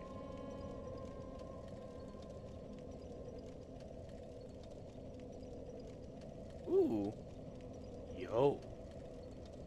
That's really good. I wish I could draw like this. I wish. In a million years, I could never draw like that. Oh, this is our Pokemon Discord that my buddy made.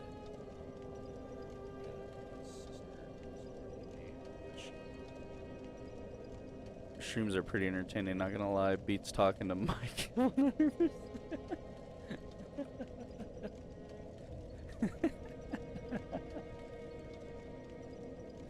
That's funny.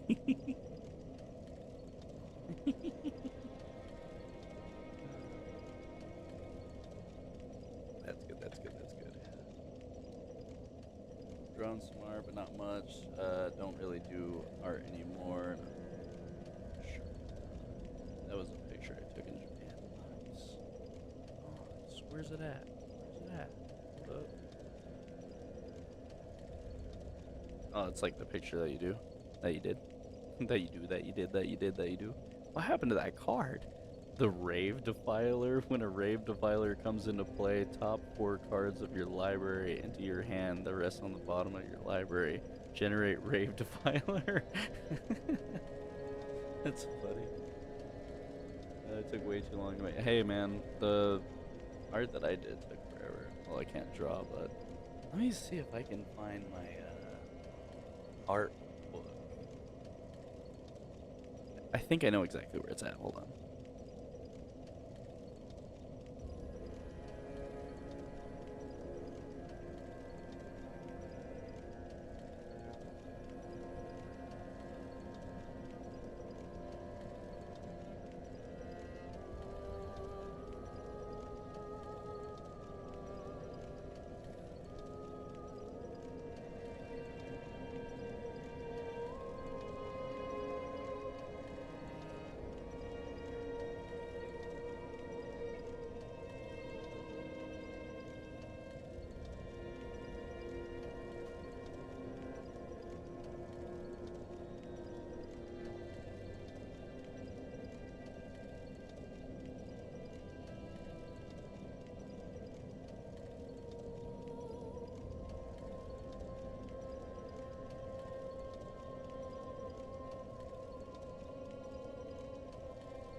Well, yeah. Darn it. I did not find the art book. I will have to look for it another time, because I think I'm going to have to dig for it. Yeah, I'm not sure where I put it. But I did find my gauntlet in my closet, which I also have a helmet. I'm missing a shackle. I gotta go grab it out of my car one of these days. But I got a gauntlet for Christmas one year, and then my buddy Gavin bought me a helmet that's kind of matches the same thing I got going on here. And you know, I started to really like the night theme. There's actually one of those Elden Ring videos. You'll see me wearing both my gauntlets and my helmet. I'm wearing a night hoodie, and I think I whiffed an attack with an axe, and I just facepalm and shake my head, and it's so funny. Oh, but yeah, I think now is a great time to call it, end the stream. I need to take a shower, get some rest. I got some stuff I gotta do tomorrow. Next time, we will definitely have to try and get some more of this book down. I'm glad I got to talk to you guys. I'm glad you randomly showed up. It's been great. I hope I see you guys again. Full suit win, lol, right. I thought about it. Thought about getting a full plate metal thing. Loves that kind of stuff. He has a full suit. That's awesome. Yeah, I love the medieval knight stuff and the crusader stuff. I have that one meme on my phone that says, you're talking mad shit for someone within crusading distance, and it's the knight in full plate running down the road with a sword. It's freaking awesome. I even have a, let me see, let me grab it real quick.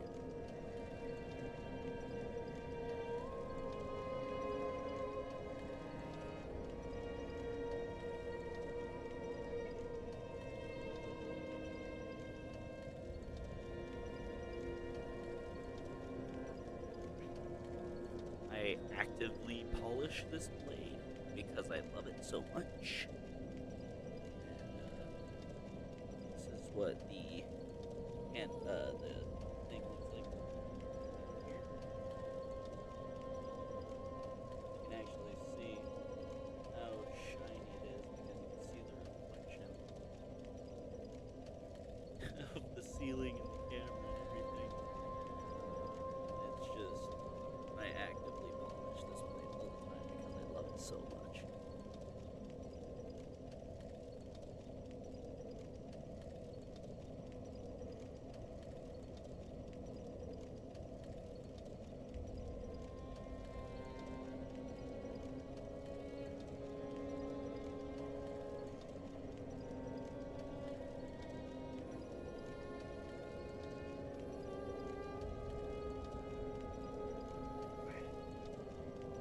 Yep, that's an S word right there.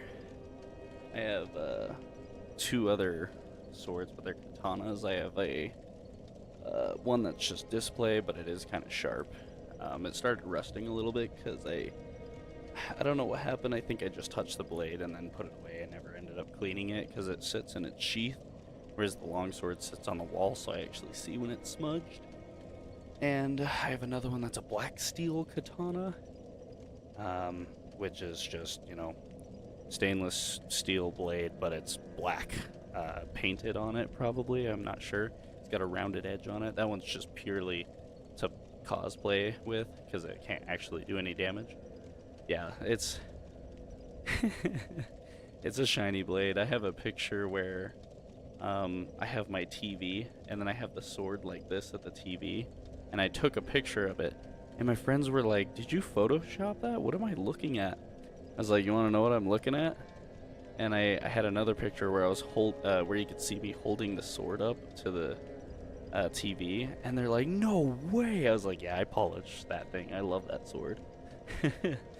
So yeah, I polish it. I think like once every couple weeks, maybe 3 weeks. I love it. It's a fun sword to play with. I remember going out a little bit after I got it into the.